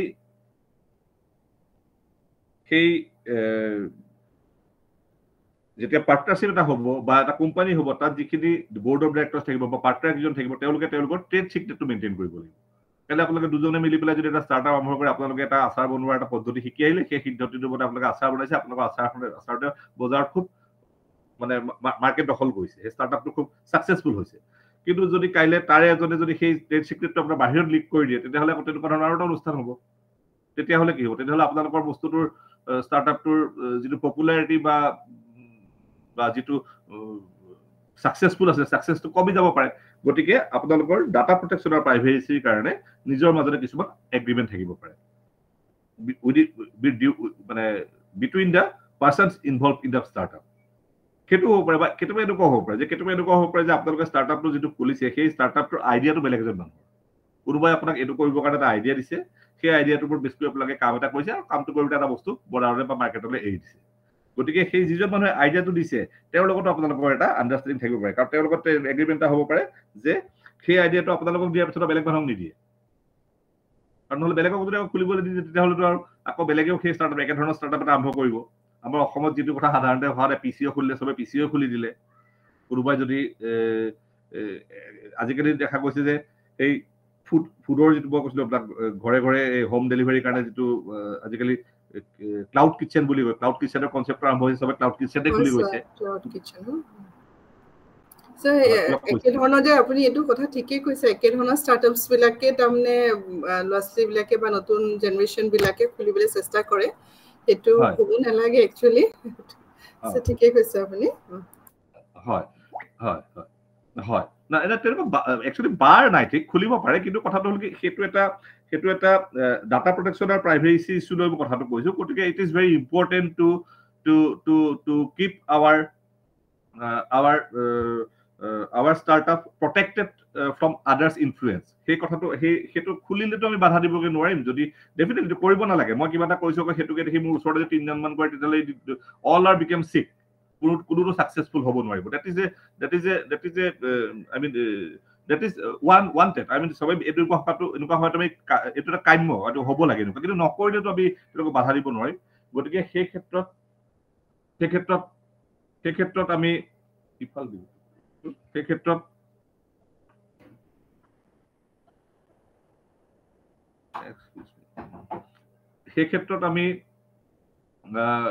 আমি কৰিব লাগিব কি যে ডাটা প্ৰটেকশ্যনৰ ক্ষেত্ৰত আমি এটা ষ্টেপ ল'ব লাগিব যে আমাৰ যিখিনি আমাৰ ট্ৰেড চিক্ৰেট বা চিক্ৰেটখিনি থাকিব সেইখিনি যাতে আমি মেইনটেইন কৰিব পাৰোঁ এইটো খুব প্ৰয়োজনীয় কথা গতিকে সেইটো এটা ডাটা প্ৰটেকশ্যনৰ প্ৰাইভেচি ইছ্যুটো সেইটোৱে যে আমাৰ যিটো ভিতৰৰ ইণ্টাৰনেল প্ৰাইভেচি আছে আমি বিজনেছটো যেনেধৰণে চলাইছো বা আমি ষ্টাৰ্টআপটো যেনেদৰে চলাইছো সেইখিনি যাতে বাহিৰত লিক হৈ নাযায় সেইটো কাৰণে আমাৰ মাজতে আণ্ডাৰষ্টেণ্ডিং থাকিব পাৰে যদি আমি থাৰ্ড পাৰ্টিৰ পৰা কিবা ছাৰ্ভিচ লৈছো বেলেগৰ পৰা যদি ছাৰ্ভিচ এটা লৈছো আমি যদি বাহিৰৰ পৰা কিবা এটা যদি আমি বিচাৰিছো লৈছো সেইখিনি সেই বস্তুটো তেওঁ যাতে সেই বস্তুটো আকৌ বেলেগ থাৰ্ড পাৰ্চনক নিদিয়ে সেইটোৰ কাৰণে এটা আণ্ডাৰষ্টেণ্ডিং থাকিব লাগিব সেইটোকে কয় ডাটা প্ৰটেকশ্যন এণ্ড প্ৰাইভেচি সেইটো কাৰণে আমাৰ মাজত এগ্ৰিমেণ্ট কিছুমান থাকিব পাৰে আৰু সেই এগ্ৰিমেণ্টবিলাকৰ কাৰণে আমি সেইটো লিগেল এক্সপাৰ্টৰ ওচৰলৈ যাব লগা হ'ব পাৰে যে কেনেকুৱা ধৰণৰ এগ্ৰিমেণ্ট হ'ব লাগে সেইটো সকলোৱে হয়তো কৰিব নোৱাৰে কিন্তু এটা চুক্তি এখন এই চুক্তিখন যে মই আপোনালোকক এই বস্তুটো বনাবৰ কাৰণে এটা আইডিয়া দিলো মই আপোনালোকৰ এই আইডিয়াটো বেলেগক নিদিওঁ আৰু তেনেকুৱা ধৰণৰ চুক্তি এটা আমি এটা টাইপ অফ ইনকিউবেশ্যন আমি ল'ব পাৰোঁ আৰু সেই ক্ষেত্ৰত মই পিছলৈ আকৌ কম সেইটোত আৰু আইনৰ 3টা বস্তু আছে যিটোক আমাৰ IPR বুলি ইণ্টেলেকচুৱেল প্ৰপাৰ্টি ৰাইট বুলি কোৱা হয় IPR বুলি কোৱা হয় তাত কপিৰাইট পেটেণ্ট আৰু ট্ৰেডমাৰ্ক এই বস্তুকেইটাই খুব ইম্পৰ্টেণ্ট বস্তু এইকেইটাৰ ওপৰতে IPR এটাৰ মানে এই যে আমি বেলেগে কপি নকৰিব পৰাকে প্ৰটেক্ট কৰাৰ ক্ষেত্ৰত বহুত সুবিধা হয় সেই ইণ্টেলেকচুৱেল প্ৰপাৰ্টি ৰাইটটো যদি আমি IPR এটা যদি ষ্টাৰ্টআপৰ যদি আমি ইনটেক কৰি ৰাখিব পাৰোঁ মই IPRলৈ আহিম ইয়াৰ পিছতে তাৰপিছতে ঠিক আছে আমাৰ ওলাইছে যে IPL কথা দেখক সেই যে মই ডাটা প্ৰটেকশ্যনৰ কথা প্ৰাইভেচি কথাটো ক'লো সেইটো ক্ষেত্ৰত মেইন বস্তুটো হ'ল protection of intellectual property right intellectual property ৰাইটটো এইটো বস্তু intellectual property right are like the heart and soul of any startup এইটো সদায় ক'ব খোজা যে intellectual property rights are the like the heart and soul of the any startup many startups face a common fear that their idea or plan could be stolen by someone so it is important for the startup to protect their intellectual property right on a priority basis গতিকে আমি আমাৰ intellectual property ৰাইটটো আমি খুব priority বেচিছত এইটো protect কৰিব লাগে আৰু সেই প্ৰটেকশ্যনটো নহ'লে সেই যে কপি কৰি পেলাই বেলেগে আৰম্ভ কৰে সেইটো কৰিব খোজে ছাপ'জ এতিয়া আমাৰ যে চুইগি আছে জমেটো আছে বা বেলেগ হোম ডেলিভাৰী চিষ্টেমবিলাক আছে সেইবিলাকো এটা ষ্টাৰ্টআপে আছিলে আৰু সেই ষ্টাৰ্টআপবিলাকৰ মানে আমি এতিয়া চুইগি বুলি আমি এটা ইয়াত আহি পেলাই ক্লাউড কিচেন খুলি দিব নোৱাৰোঁ বা জমেটো বুলি মই এটা ক্লাউড কিচেন খুলিব নোৱাৰোঁ যদি মই খুলিবলৈ যাওঁ I have to go to jail কিয় because their names their marks are protected under the IPR গতিকে ইণ্টেলেকচুৱেল প্ৰপাৰ্টি ৰাইটৰ আণ্ডাৰত তেওঁলোকৰ নামকেইটা তেওঁলোকৰ বিজনেছটো প্ৰটেক্ট কৰি ৰখা হৈছে এতিয়া চুইগি নামটো চুইগি লেখাৰ ষ্টাইলটো সেই ষ্টাইলত যদি আমি আৰু এটা আমাৰ যদি নামটো যদি চুইগি তেওঁলোকে যিটো জমেটো জেডো MATO লেখে আমি যদি জেডো MATA বুলি লিখিলে জমেটো বুলি এটা আৰম্ভ কৰোঁ তেতিয়াহ'লে we will be prosecuted under provisions of law কিহৰ কাৰণে they are protected under intellectual property right তেওঁলোকে সেই বস্তুটোৰ কপিৰাইট আৰু পেটেণ্ট কৰি পেটেণ্ট নহয় ট্ৰেডমাৰ্ক কৰি ৰাখিছে আৰু সেই ট্ৰেডমাৰ্ক আৰু কপিৰাইটটো যদি আমি ভাইলেট কৰি পেলাই যদি একে নামত যদি আমি ইয়াত আৰু এটা ব্যৱসায় আৰম্ভ কৰি দিওঁ তেতিয়াহ'লে তেওঁলোকে আমাৰ ওপৰত কেছ কৰিব তেওঁলোকে আমাক কেছ কৰিবলৈ ক'ব যে they have violated our copyright and trademark গতিকে দে মে বি প্ৰচিকিউটেড গতিকে কপিৰাইট ট্ৰেডমাৰ্ক আৰু পেটেণ্ট এইকেইটা ইণ্টেলেকচুৱেল প্ৰপাৰ্টি ৰাইট বুলি কোৱা হয় আৰু এইকেইটা মেইনটেইন কৰাটো এটা ষ্টাৰ্টআপৰ কাৰণে আজিৰ দিনত খুব প্ৰয়োজনীয় হৈ পৰিছে এটা ছাকচেছফুল ষ্টাৰ্টআপৰ এটা লোগো বা এটা নাম চুৰ কৰি লৈ পেলাই মানে চুৰ কৰা বুলি মই কৈছোঁ লৈ পেলাই বেলেগ এটা যদি ষ্টাৰ্টআপ আৰম্ভ কৰি দিয়ে কাৰণ মানুহেতো গম নাপাব মানুহে কাইলৈ যদি ছাপ'জ পাৰ্লে কোম্পানী মৰ্টন এটা পাৰ্লেটো এটা জনা শুনা কোম্পানী পাৰ্লে কোম্পানী মৰ্টন আমি বজাৰত গ'বলৈ বিচাৰোঁ যে পাৰ্লে কোম্পানী মৰ্টন এটা দিবা পাৰ্লে বিস্কুট এটা দিয়া কাইলৈ যদি পাৰ্লেটোৰে যদি মই একেধৰণৰ নাম এটা কৰি পেলাই যদি মই ইয়াত এটা বিস্কুট উলিয়াই দিওঁ বা এটা মৰ্টন উলিয়াই দিওঁ তেতিয়া অৰিজিনেল পাৰ্লে কোম্পানীয়ে মোক চুৰ কৰিব কাৰণ তেওঁলোকে প্ৰটেক্ট কৰি ৰাখিছে কাইলৈ যদি মই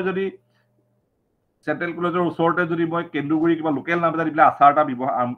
বিকিবলৈ আৰম্ভ কৰোঁ আচাৰৰ এটা মই গোটেই উদাহৰণবিলাক আচাৰ দিয়ে কৈ আছোঁ বাৰু আচাৰৰ যদি এটা যদি ব্ৰেণ্ড আৰম্ভ কৰোঁ আৰু কাইলৈ যদি সেইটো বজাৰত খুব ছাকচেছ হোৱাটো যদি আকৌ যদি গৈ পেলাই ৰজা মৈদামত বেলেগ এজন মানুহে সেই একেটা নামত এটা আচাৰ আৰম্ভ কৰি দিয়ে তেতিয়াহ'লে মোৰ ব্যৱসায়টো লছ হ'ব গতিকে সেই প্ৰটেকশ্যনটো মই এনেই কৰিব নোৱাৰোঁ যদি মই আমৰ আচাৰ বুলি যদি আচাৰ এটা আৰম্ভ কৰিলোঁ কেন্দুগুৰিত এতিয়া সেই আচাৰটো মই কিন্তু ৰজা মৈদামৰ মানুহ যদি আমাৰ আচাৰ এটা কৰিব নোৱাৰিব বুলি ক'ব নোৱাৰোঁ যদি মোৰ নামটো মই IPR আণ্ডাৰ ইণ্টেলেকচুৱেল প্ৰপাৰ্টি লৰ আণ্ডাৰত যদি ৰেজিষ্টাৰ কৰি নাথাকোঁ যে মোৰ নামটো এনেকুৱা মই AAM দি পেলাই আম বুলি লিখিলে AAMACHAR আচাৰ আম আচাৰ বুলি আচাৰ এটা বিক্ৰী কৰি আছোঁ গতিকে AAMACHAR আচাৰ আম আচাৰ বুলি আৰু বেলেগ কোনোও এই নামটো ইউজ কৰিব নোৱাৰে যেতিয়া আপোনাৰ নামটো কপিৰাইটত বা ট্ৰেডমাৰ্কত প্ৰটেক্ট হৈ যাব তাৰপিছত আৰু বেলেগ কোনো আপোনাৰ সেই নামটো লৈ পেলাই কেতিয়াও ব্যৱসায়টো কৰিব নোৱাৰে বা আচাৰ এটা বিক্ৰী কৰিব নোৱাৰে গতিকে আমাৰ সেই ইন্টেলেকচুৱেল প্ৰপাৰ্টি ৰাইটৰ আন্ডাৰ কপি আমাৰ ষ্টাৰ্টআপটো ৰেজিষ্টাৰ কৰি ৰখাটো এটা আজিৰ দিনত খুব প্ৰয়োজনীয় হৈছে গতিকে আৰু ঠিক তেনেকুৱা ধৰণে আমাৰ আইডিয়াটো কেতিয়াবা পেটেন্ট হ'ব পাৰে আইডিয়াটো কেতিয়াবা ষ্টাৰ্টআপ হ'ব পাৰে আমি ধৰি লওক আমি কিছুমান এটা স্পেচিফিক আইডিয়া ললো এতিয়া ধৰি লওক আমাৰ যোৰহাটৰ এটা সৰু ষ্টাৰ্টআপ আছিলে বাহুবলী আমাৰ আকাশ গগৈ যিটো চলাই আছে বাহুবলী এক্স বাহুবলীটো তেওঁলোকে যিটো বাহুবলী লগোটো লগাই এনেকে মাছুল বেন দুজনৰ মাজত দি পেলাই মাজত বাহুবলী বুলি লেখাটো লগো আছে দ্যাট ইজ দেয়াৰ পেটেন্টেড সেইটো তেওঁলোকৰ ট্ৰেডমাৰ্ক সেই ট্ৰেডমাৰ্কটো যদি মই মোৰ এখন পল্ট্ৰি ফাৰ্মত যদি অহা দিনটোত হাঁহৰ মুৰ্গী কণীকেইটাত যদি মই সেই লগোটো লগাওঁ আই উইল প্ৰচিকিউটেড কাৰণ আকাশে সেইটো ট্ৰেডমাৰ্ক কৰি পেলাই সেইটো এটা বাহুবলীৰ এটা নাম প্ৰতিষ্ঠা কৰিছে গতিকে সেই নিজৰ নামটোকে ট্ৰেডমাৰ্ক আৰু কপিৰাইটৰ আন্ডাৰত ৰক্ষা কৰি ৰখাটো এটা লিগেল এছপেক্ট অফ ষ্টাৰ্টআপছ গতিকে ঠিক সেইদৰে আপোনালোকে যদি কোনোবা যদি এটা ষ্টাৰ্টআপ আৰম্ভ কৰে লাগিলে সি এখন নাৰ্চাৰীয়ে হওক বোলে মই এখন নাৰ্চাৰী খুলিছো ইয়াত মই খুব এটা বেলেগ ধৰণৰ প্ৰজাতি মই কোনোবা এটা ৰিচাৰ্চ লেবৰেটৰীৰ পৰা টিস্যু কালচাৰ বা কিবা এটা কৰি পেলাই এটা নোলোৱা নতুন ফুলৰ পুলি তেওঁলোকৰ পৰা মই লৈ পেলাই এটা হাইব্ৰিড সংকৰণ প্ৰজাতিৰ ফুলৰ পুলি এটা মই মোৰ নাৰ্চাৰীৰ যোগেদি বিক্ৰী কৰোঁ দেট কেন বি অলছ' পেটেন্টেডৰ ট্ৰেডমাৰ্ক যে এই প্ৰডাক্টটো আৰু সেই অৰ্গেনাইজেশ্যনটো যিটোৱে সেই বস্তুটো উলিয়াইছে যিটো লেবৰেটৰী সেই বস্তু উলিয়াইছে সেই লেবৰেটৰীৰ লগত মোৰ এটা চুক্তি থাকিব লাগিব যে আপোনালোকে এই প্ৰডাক্টটো আৰু বেলেগক দিব নোৱাৰিব অকল মোকে দিব লাগিব গতিকে সেই প্ৰডাক্টটো মই পোৱাৰ পিছত সেই প্ৰডাক্টটো যদি মই এটা স্পেচিফিক ট্ৰেডমাৰ্ক আৰু কপিৰাইট ৰেজিষ্টাৰ কৰি পেলাই যদি বিক্ৰী কৰোঁ তেতিয়া বেলেগে আৰু সেইটো বিক্ৰী কৰিব নোৱাৰে that can be a booming startup গতিকে ইট ইজ এই IPR যিটো intellectual property right copyright patent আৰু ট্ৰেডমাৰ্ক এইটো এটা important aspect of a startup মই কথাখিনি অকণমান কমপ্লেক্সিটি মানে এই যিটো লিগেল এছপেক্টৰ কথাখিনি এইখিনি খুব এটা ভাষ্ট ছাবজেক্ট মানে ট্ৰেডমাৰ্ক কপিৰাইট আৰু পেটেন্ট এই কথাটো আচলতে এনেকে মানে আধা ঘণ্টাত ক'ব পৰা নহয় trademark itself is a chapter copyright itself is a chapter আৰু patent itself is a chapter গতিকে মই কথাখিনি তেনেকে কৈ গৈছো আপোনালোকে বুজি অলপ ধৰিব পাৰিছে নে কথাটো মই কি কৈছো বাৰু নাই ঠিকে ছাৰ আমি গোটেইখিনিয়ে পাইছো কাৰণ আমাৰ IPR ৰ ওপৰত ট্ৰেডমাৰ্ক পেটেন্ট এইখিনিৰ ওপৰত আমাৰ টকখিনি দি থকা হয় এইখিনি আৰু আপুনি বৰ ধুনীয়াকে কথাখিনি লৈ গৈ আছে ছাৰ থ্যাংক ইউ সহজ সৰলভাৱে কথাটো ক'বলৈ মই বুজাবলৈ চেষ্টা কৰিছো because most of the participants are our student participants নাই ছাৰ সঁচাকে বৰ ধুনীয়াকে আপুনি লৈ গৈছে দীপ্তিয়ে কিবা ক'ব খুজিছিলা ছাৰক হয় ছাৰ বৰ সুন্দৰকে ছাৰ ষ্টেপখিনি আপুনি আগবঢ়াই নিছে ধন্যবাদ বুজিব পৰাকে নিছে হয় আমি আচলতে কোৰ্টত কথা কোৱা মানুহ নহয় সেইকাৰণে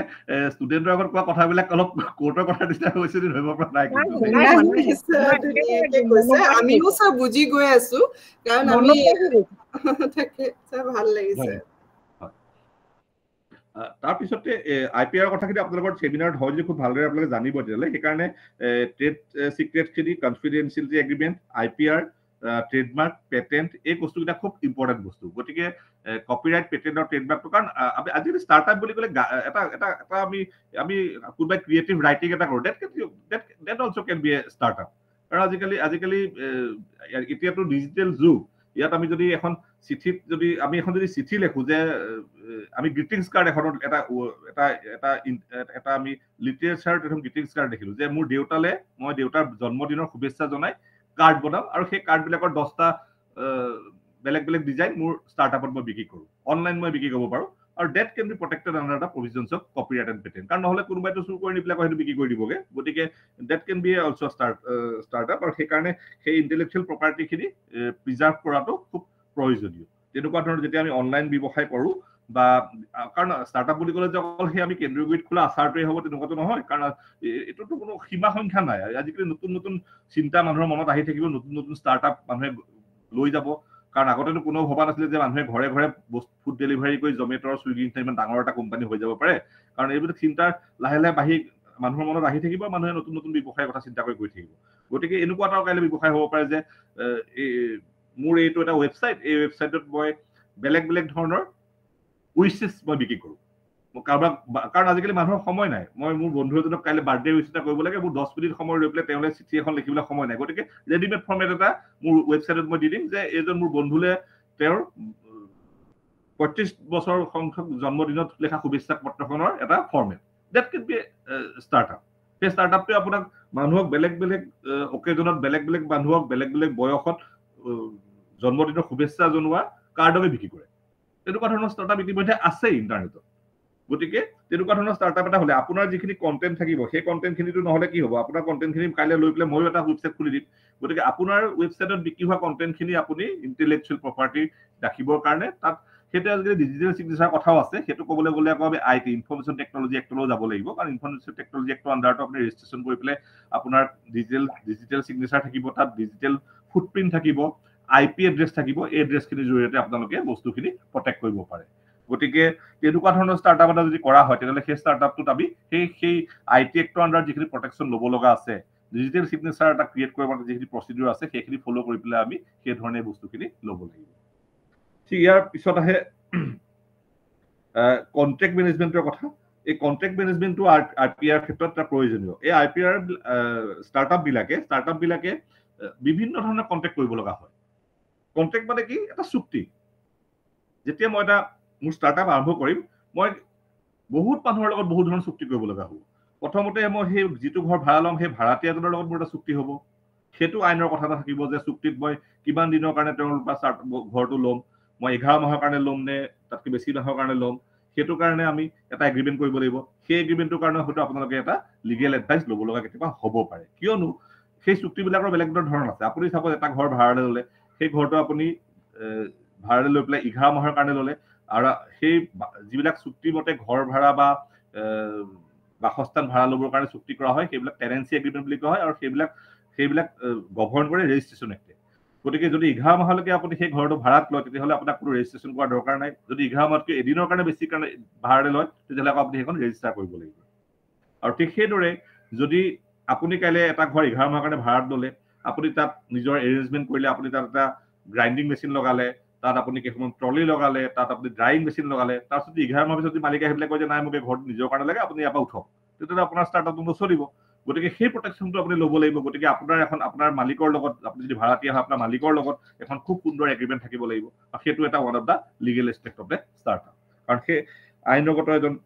পৰামৰ্শ অলপ লৈ পেলাই সেই আপোনালোকে এগ্ৰিমেণ্টখন তৈয়াৰ কৰিব লাগিব। ঠিক সেইদৰে মই যিদৰে ক'লো, আপুনি যদি কাৰোবাৰ পৰা এটা যদি আপুনি চিন্তা লয়, এটা যদি আপুনি নতুন আইডিয়া লয়, সেই আইডিয়াটো সেই মানুহজনৰ পৰা লোৱাৰ ক্ষেত্ৰতো আপোনাৰ এটা কণ্টেক্টৰ কথা আহিব পাৰে যে সেই আইডিয়াটো অকল আপোনাকহে দিব, বেলেগক দিলে তাৰ এটা চেঞ্জ হ'ব লাগিব। সেই আইডিয়াটো আপুনি কিমান দিনৰ কাৰণে ব্যৱহাৰ কৰিব পাৰিব, সেই ক্ষেত্ৰত এটা কণ্টেক্ট হ'ব পাৰে। আপুনি যদি আপোনাৰ ষ্টাৰ্টআপৰ প্ৰডাক্ট কাৰোবালৈ বিক্ৰী কৰিছে, সেই কিনোতাজনৰ লগতো আপোনাৰ এটা এগ্ৰিমেণ্ট হ'ব পাৰে। কাইলৈ চাপ'জ আপুনি আচাৰ ফেক্টৰী খুলি পেলাই আপুনি কোনোবা এজন হোলচেলাৰক আচাৰখিনি দিছে, তাৰ পৰা ৰিটেইল চেল হ'ব। তেতিয়া সেই হোলচেলাৰজনক আপুনি কিমান দিনৰ মূৰে মূৰে কিমান আচাৰ আপুনি দিব, তেওঁ কিমান দিন ৰাখিব, তেওঁ বিক্ৰী নহ'লে আচাৰখিনি আপুনি ঘূৰাই ল'ব নে নলয়, ঘূৰাই ল'লে আপুনি কিমান মূল্যত তাৰ পৰা কাটি ৰাখিব, সেই গোটেই কথাখিনি সোমোৱাই পেলাই আপুনি এখন চুক্তি কৰিব লাগিব। গতিকে পৰিস্থিতি সাপেক্ষে বেলেগ বেলেগ ধৰণে চুক্তি কিছুমান বেলেগ বেলেগ মানুহৰ লগত ষ্টাৰ্টআপটো কণ্টিনিউ কৰা অৱস্থাত কৰিব লগা হ'ব পাৰে। These are the contract management of startup. গতিকে বেলেগ বেলেগ ধৰণৰ কণ্টেক্টবিলাক বেলেগ বেলেগ মানুহৰ লগত আপুনি কৰিব লাগিব, আৰু সেই কণ্টেক্টবিলাক কৰোঁতেও আপুনি লিগেল এছপেক্টটো তাত আহি পৰে। চাপ'জ মই সেই ভাড়াঘৰৰ যিটো কথাই ক'লো, ভাড়াঘৰৰ কাৰণে আপুনি মানুহজনৰ লগত যদি চুক্তি এখন কৰে তেতিয়াহ'লে আপুনি 11 মাহৰ কাৰণে কৰিব পাৰিব মিনিমাম। যদি 11 মাহতকৈ বেছি দিনৰ কাৰণে ল'ব লগা হয় তেতিয়াহ'লে হয়তো আপুনি তাত ক্লাউজটো ৰাখিব পাৰে যে 11 মাহৰ পিছত দুয়োজনৰ সন্মতি সাপেক্ষে এই সময়খিনি আমি আৰু এক্সটেণ্ড কৰিব পাৰোঁ, সেইটো হ'ব পাৰে। বা নেক্সট নহ'লে আপুনি এনেকুৱা হ'ব পাৰে যে ৰেজিষ্টাৰ্ড এক্ট এখনৰ ওপৰত এগ্ৰিমেণ্ট এখন কৰি পেলাই আপুনি 10 বছৰৰ কাৰণে বা 15 বছৰৰ কাৰণে আপুনি সেই ভাড়াঘৰটো ল'ব পাৰে। গতিকে that is another aspect, legal aspect of startup. ঠিক সেইদৰে বেংক বা ফাইনেন্স কোম্পানীৰ পৰা যেতিয়া লোন ল'ব লগা হ'ব, আপোনালোকে ষ্টাৰ্টআপটো কৰিবৰ কাৰণে পুঁজিৰ কেতিয়াবা প্ৰয়োজন হয়। যদি পুঁজি ল'ব লগা হয় তেতিয়াহ'লে আপোনালোকে আকৌ সেই লিগেল ডকুমেণ্টেশ্যন চহী কৰিব লাগিব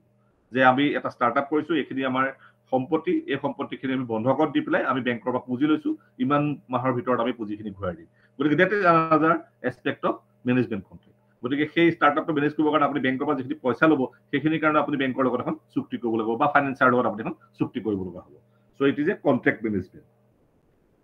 বা কেতিয়াবা আপুনি নিজৰ মাজতো যদি আপোনাৰ ষ্টাৰ্টআপটোত 3জন বা 4জন মানুহ থাকে, বা এজন বাহিৰৰ পৰা আইডিয়া দিয়া মানুহ থাকে, তেওঁলোকৰ মাজতো ইণ্টাৰ ষ্টাৰ্টআপৰ মাজতো এটা এগ্ৰিমেণ্ট হ'ব পাৰে। যদি চাপ'জ আপোনালোকৰ ষ্টাৰ্টআপটো পাৰ্টনাৰশ্বিপ হিচাপে হৈছে, 3জন মানুহে সমান অংশীদাৰত অংশ লৈ পেলাই ষ্টাৰ্টআপ এটা চলাইছে, এতিয়া পাৰ্টনাৰশ্বিপ এগ্ৰিমেণ্ট এটা আপোনালোকৰ মাজত কৰিব লগা হ'ব পাৰে যে প্ৰফিট হ'লে কেনেকৈ হ'ব, লছ হ'লে কেনেকৈ হ'ব, পাৰ্টনাৰজনৰ দায়িত্ব কি থাকিব, পাৰ্টনাৰজনৰ লাইবিলিটি কি থাকিব, সেই গোটেই কথাখিনি আপোনালোকে তাত অন্তৰ্ভুক্ত কৰি পেলাই সেই ষ্টাৰ্টআপটোত এখন পাৰ্টনাৰশ্বিপ চুক্তি বা যদি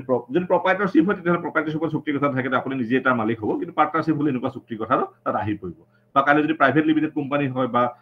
পাব্লিক লিমিটেড কোম্পানীৰ কথা আহে, যদি লিমিটেড কোম্পানী হয় বা আজিকালি LLP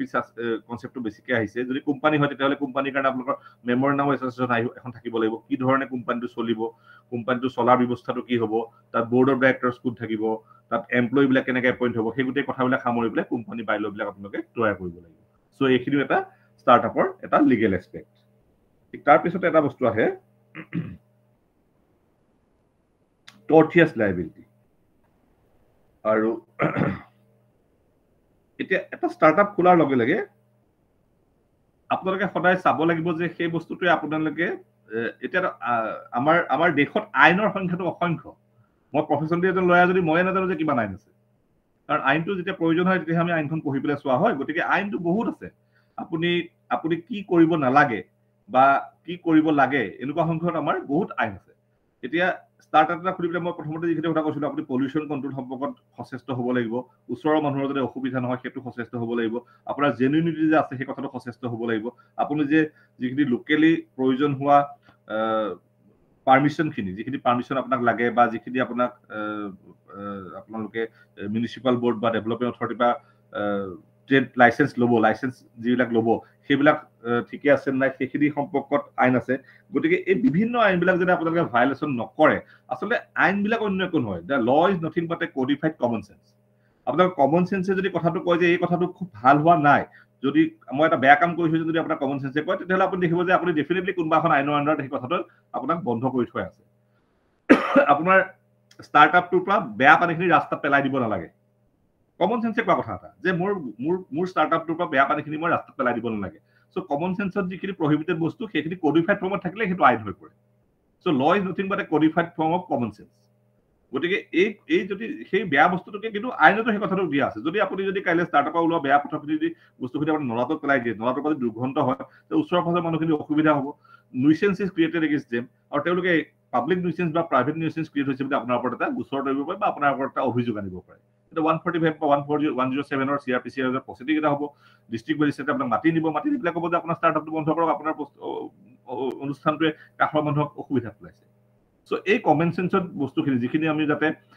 যিখিনি আমাৰ মনে বেআইনী বুলি ধাৰণা নহয়, সেই কথাখিনিৰ পৰা আমি সদায় দূৰত থাকিব লাগিব ষ্টাৰ্টআপটো কৰোঁতে। আৰু তাত যদি দেখা পোৱা যায় কেতিয়াবা এই সীমাটো কেতিয়াবা অলপ ধূসৰ হৈ পৰে যে এই কথাটো আইনগতভাৱে শুদ্ধ হৈছে নে অশুদ্ধ হৈছে, সেই কথাটো কেতিয়াবা নিজে বিচাৰি পাব পৰা নাথাকে। চাপ'জ মই জানো যে মোৰ যিটো ষ্টাৰ্টআপ মই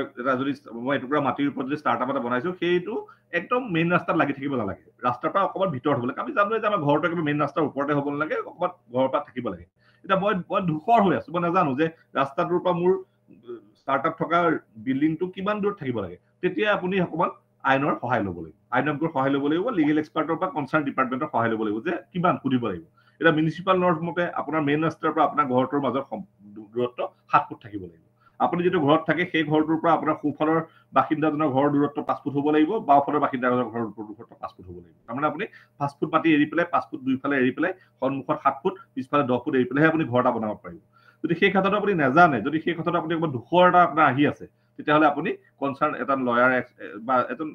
আইনজ্ঞৰ বা নহ'লে কনচাৰ্ণ ডিপাৰ্টমেণ্ট মিউনিচিপালিটি বৰ্ডত গৈ পেলাই আপুনি সোধপোছ কৰিব লাগিব যে মই এই বস্তুটো কি কৰা ভাল। কাৰণ আপুনি যদি সেই কথাটো নজনাকে যদি আপুনি এটা কনষ্ট্ৰাকশ্যন এটা কৰি দিয়ে, তাত যদি এটা ইনভেষ্টমেণ্ট কৰি দিয়ে, আপোনাৰ ষ্টাৰ্টআপটো আৰম্ভ কৰে, কাষৰ মানুহজনে কাইলৈ কমপ্লেইন কৰে, আপোনাৰ প্ৰচেছটো বন্ধ হৈ যাব। গতিকে এইখিনিতে আপুনি আইনটো মানি চলা হৈছে নাই এটা সৰু মানে আপুনি নিজৰ কনচায়েন্সটোক সুধি চাব লাগিব যে মই এই কথাটো অকণমান বেয়া কৰিছো নেকি। যদি বেয়া কৰিছো বুলি যদি কনচায়েন্সটোক আপুনি বন্ধই কৰিব লাগিব, তাৰপিছত আপুনি আইনটো চালে। আৰু কেতিয়াবা অকণমান সেই সীমাডাল যদি ধূসৰ হৈ থাকে যে আপুনি প্ৰপাৰলি তাক বিচাৰ কৰিব পৰা নাই যে এইটো আইনগতভাৱে শুদ্ধ নে অশুদ্ধ, তেতিয়াহ'লে আপুনি সেই কথাটো এবাৰ সুধি লোৱাটো মই ভাবো বেছি উচিত, যাতে এজন আইনজ্ঞৰ পৰামৰ্শ বা আপুনি আইনখন চালেই হ'ল। আজিকালি আইনবিলাকতো ইণ্টাৰনেটতো এভেইলেবল হৈ থাকে প্ৰত্যেকবিলাক, যে what should be the distance in Jorhat between 2 houses.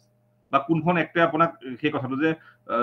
Which act governs regarding distance of construction of a residence over my own plot of land সেইবুলি আপুনি গুগলত চাৰ্চ কৰিলে ইণ্টাৰনেটত চাৰ্চ কৰিলে তেতিয়া আপোনাক এক কেইখনৰ কথা ক'ব সেইখন যদি পঢ়িছে অলপ পঢ়িছিলে আপুনি গম পাব যে এইটো মই ঠিকে কৰিছিলে নাই কৰা গতিকে এইখিনি কৰিব বা আপুনি প্ৰফেচনেলৰ হেল্প কৰিব লাগে বা কনচাৰ্ণ ডিপাৰ্টমেণ্টৰ ওচৰলৈ গৈ পেলাই এইখিনিত আপোনালোকে সুবিধা মানে পৰামৰ্শটো ল'ব পাৰে কিন্তু এই কথাবিলাক যদিও দেখাত অতি সামান্য অতি সহজ কথা যেন লাগে কিন্তু ষ্টাৰ্টআপ এটা যিহেতু আমি বহুত এটা আশা লৈ পেলাই আৰম্ভ কৰিম আমি বহুত তাত আমাৰ আশা থাকিব আমাৰ তাত আগলৈ যোৱাৰ আমাৰ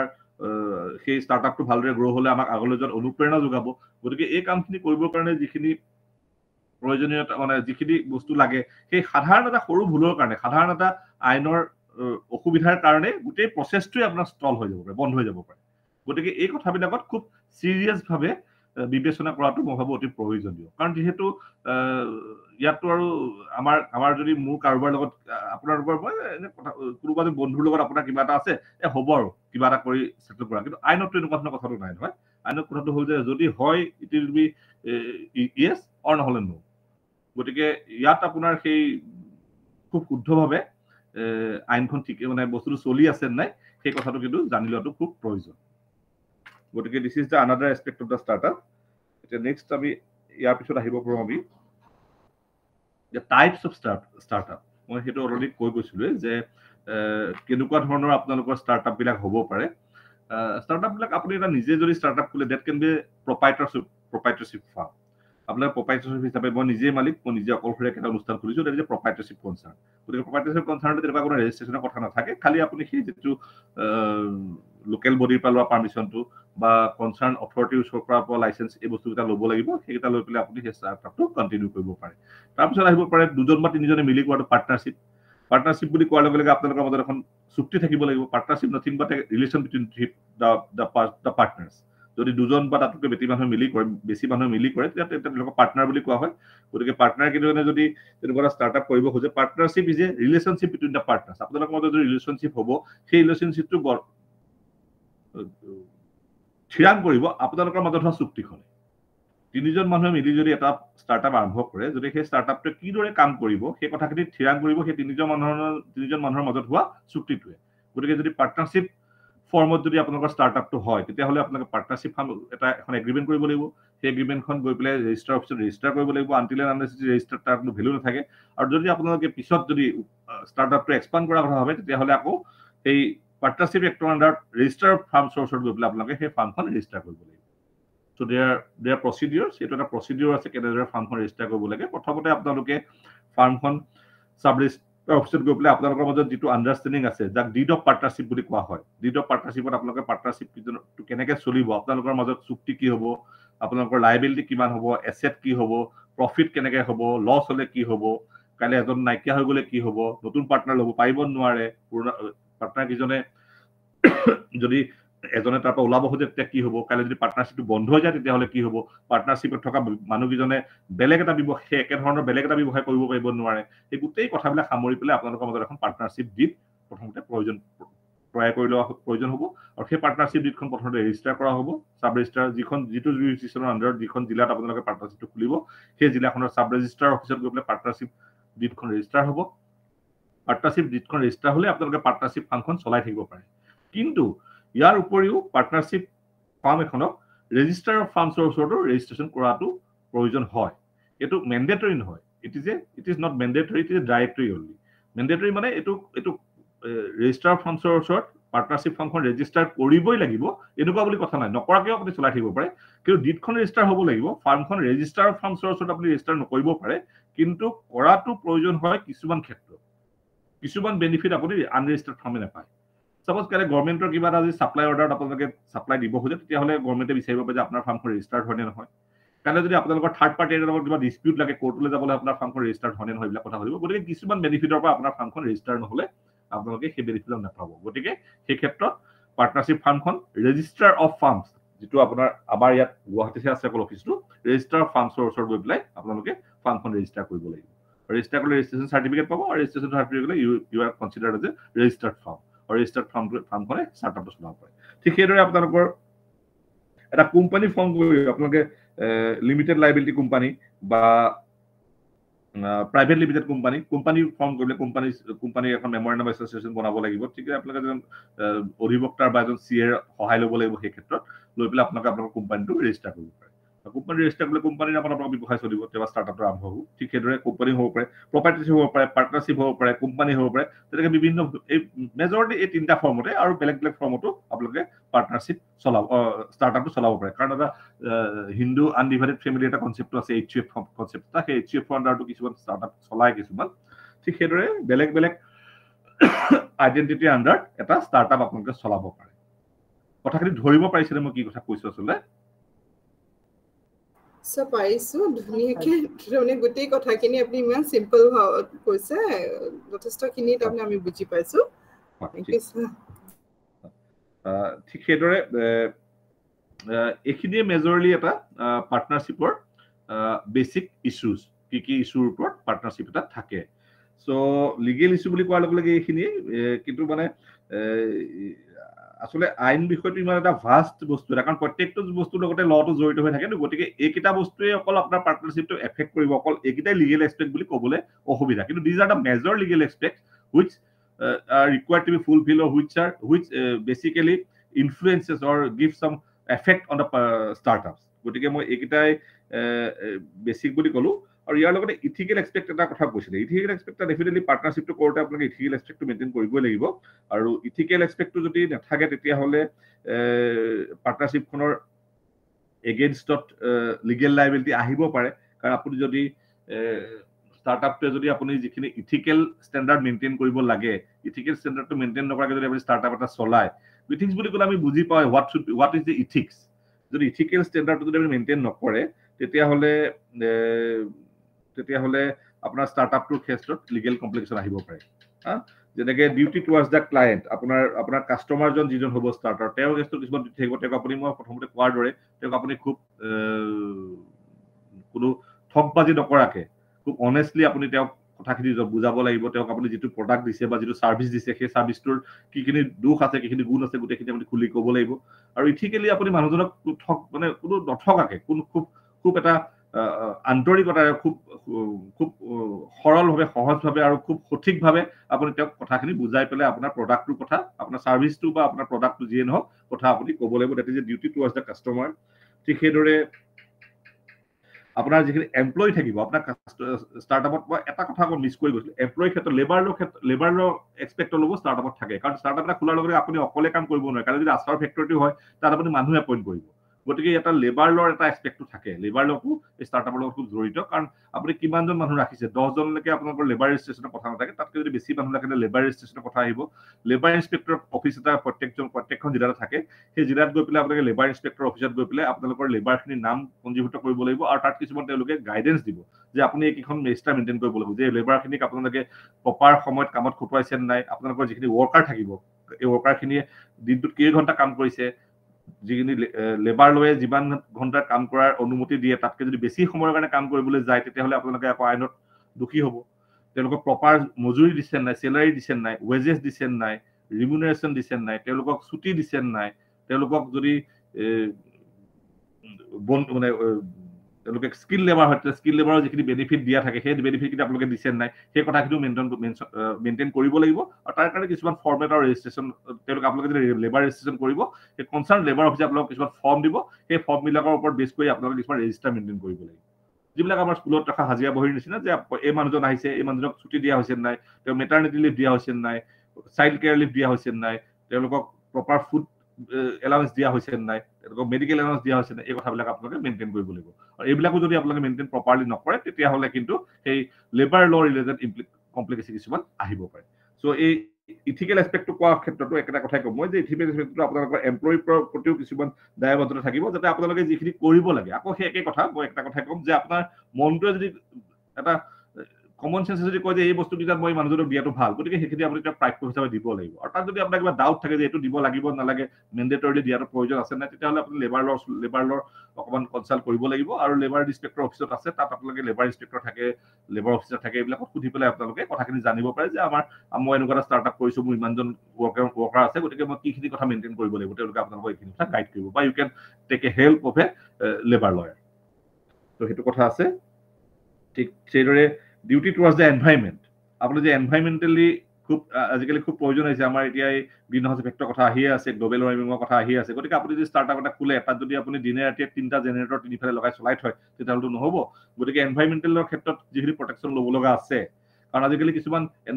ষ্টাৰ্টআপৰ ক্ষেত্ৰত কিছুমান মেণ্ডেটৰিও কৰা হৈছে যে আপোনাৰ ষ্টাৰ্টআপটো হ'লে তাত 3জোপা গছ লগাব লাগিব 4জোপা গছ লগাব লাগিব তাত কাৰণে আপুনি ইনচেণ্টিভ পাব সেই কথাবিলাকো আছে গতিকে এনভাইৰনমেণ্টেলৰ প্ৰতি আপুনি সচেতনতা দেখুৱাব লাগিব আজি এই শতিকাৰ এজন যোগ্য নাগৰিক হিচাপে আপুনি দেশৰ প্ৰতি আৰু নাগৰিকৰ প্ৰতি আপোনাৰ যি দায়িত্ব আছে সেই দায়িত্ব পালন কৰি পেলাই আপুনি এনভাইৰনমেণ্টেলৰ সজাগতাৰ প্ৰতি আপুনি নিজকে সচেষ্ট কৰি ৰাখিব লাগিব গতিকে এয়াৰ যাতে পলিউশ্যন নাই কৰা ৱাটাৰ যাতে পলিউশ্যন নাই কৰা চাউণ্ড পলিউশ্যন যাতে নাই কৰা ওচৰৰ মানুহক যাতে অসুবিধা কৰা নাই এটমস্ফিয়াৰিক পলিউশ্যন যাতে আপুনি কৰা নাই সেই কথাখিনিৰ কাৰণে আপুনি সচেষ্ট থাকিব লাগিব আপোনাৰ ষ্টাৰ্টআপটোৱে যাতে এই ক্ষেত্ৰত কোনো অসুবিধাৰ সৃষ্টি নকৰে কাকো সেই কথাটো আপোনালোকে চাব লাগিব নহ'লে there may be some legal implications আৰু ডিউটি টুৱাৰ্ডছ আদাৰ ষ্টাৰ্টআপ যদি আপোনাৰ ধৰে আৰু এটা ষ্টাৰ্টআপ হয় সেইটোৰ প্ৰতিও আপোনাৰ এটা নিশ্চয় কৰ্তব্য থাকিব দায়িত্ব থাকিব নতুনকে গঢ়ি উঠিব পুৰণা ষ্টাৰ্টআপবিলাক নতুনকে গঢ়ি উঠিব ষ্টাৰ্টআপবিলাকক এই যিখিনি কথা মই কৈ আছো তেনেকুৱা ধৰণৰ কথাখিনি জানিবলৈ গ'লে আপুনি তেওঁলোকক জানিবলৈ সুবিধা দিব লাগিব গতিকে ইট ইজ অলছ ইথিকেল কাৰণ আপুনি নিজে আগবাঢ়ি যোৱাৰ লগতে আনকো আগবাঢ়ি লৈ যোৱা আমি আজিকালি চৰকাৰে কয় নহয় সবকা সাথ সবকা বিকাশ গতিকে আপোনালোকে নিজে আগবাঢ়ি যোৱাৰ লগতে কাষৰ যদিও যাতে আগবাঢ়ি যাব পাৰে গতিকে এই গাইডেন্সখিনি আপোনালোকে যি দুটা কথা জানে সেই কথাখিনি কাষৰ জনকো জনাব লাগিব যে আপোনাৰ আমি ষ্টাৰ্টআপটো আৰম্ভ কৰিছো আমাৰ কামটো এনেকৈ চলাইছো আপোনালোকে এইটো কৰক আমুকৰ পৰা লাইচেন্সখন লওক এই লাইচেন্সখন লোৱাৰ প্ৰয়োজনীয়তা আছে আপুনি এনেকুৱা ধৰণৰ কমাৰ্চিয়েল ইলেক্ট্ৰিচিটি কানেকশ্যন আমুক স্কিমৰ আণ্ডাৰত ল'ব পাৰে গতিকে এই কথাবিলাক সেইটো এটা আপোনালোকৰ যদি জনা শুনা ওচৰৰ ষ্টাৰ্টআপ থাকে বা কোনোবা যদি ষ্টাৰ্টআপৰ সম্পৰ্কে পৰামৰ্শ ল'বলৈ আহে সেই ষ্টাৰ্টআপবিলাকক পৰামৰ্শ দিয়াটো মই ভাবোঁ এটা ethical aspect of a startup and duty towards community আৰু যিহেতু আমি কমিউনিটিৰ মানুহ গতিকে ডিউটি টুৱাৰ্ডছ কমিউনিটি আমাৰ থাকিবই আমি ষ্টাৰ্টআপ হিচাপে আমি যদি এইটো গঢ়ি তোলো তেতিয়াহ'লে আমি আমাৰ সমাজখনক আমাৰ কমিউনিটি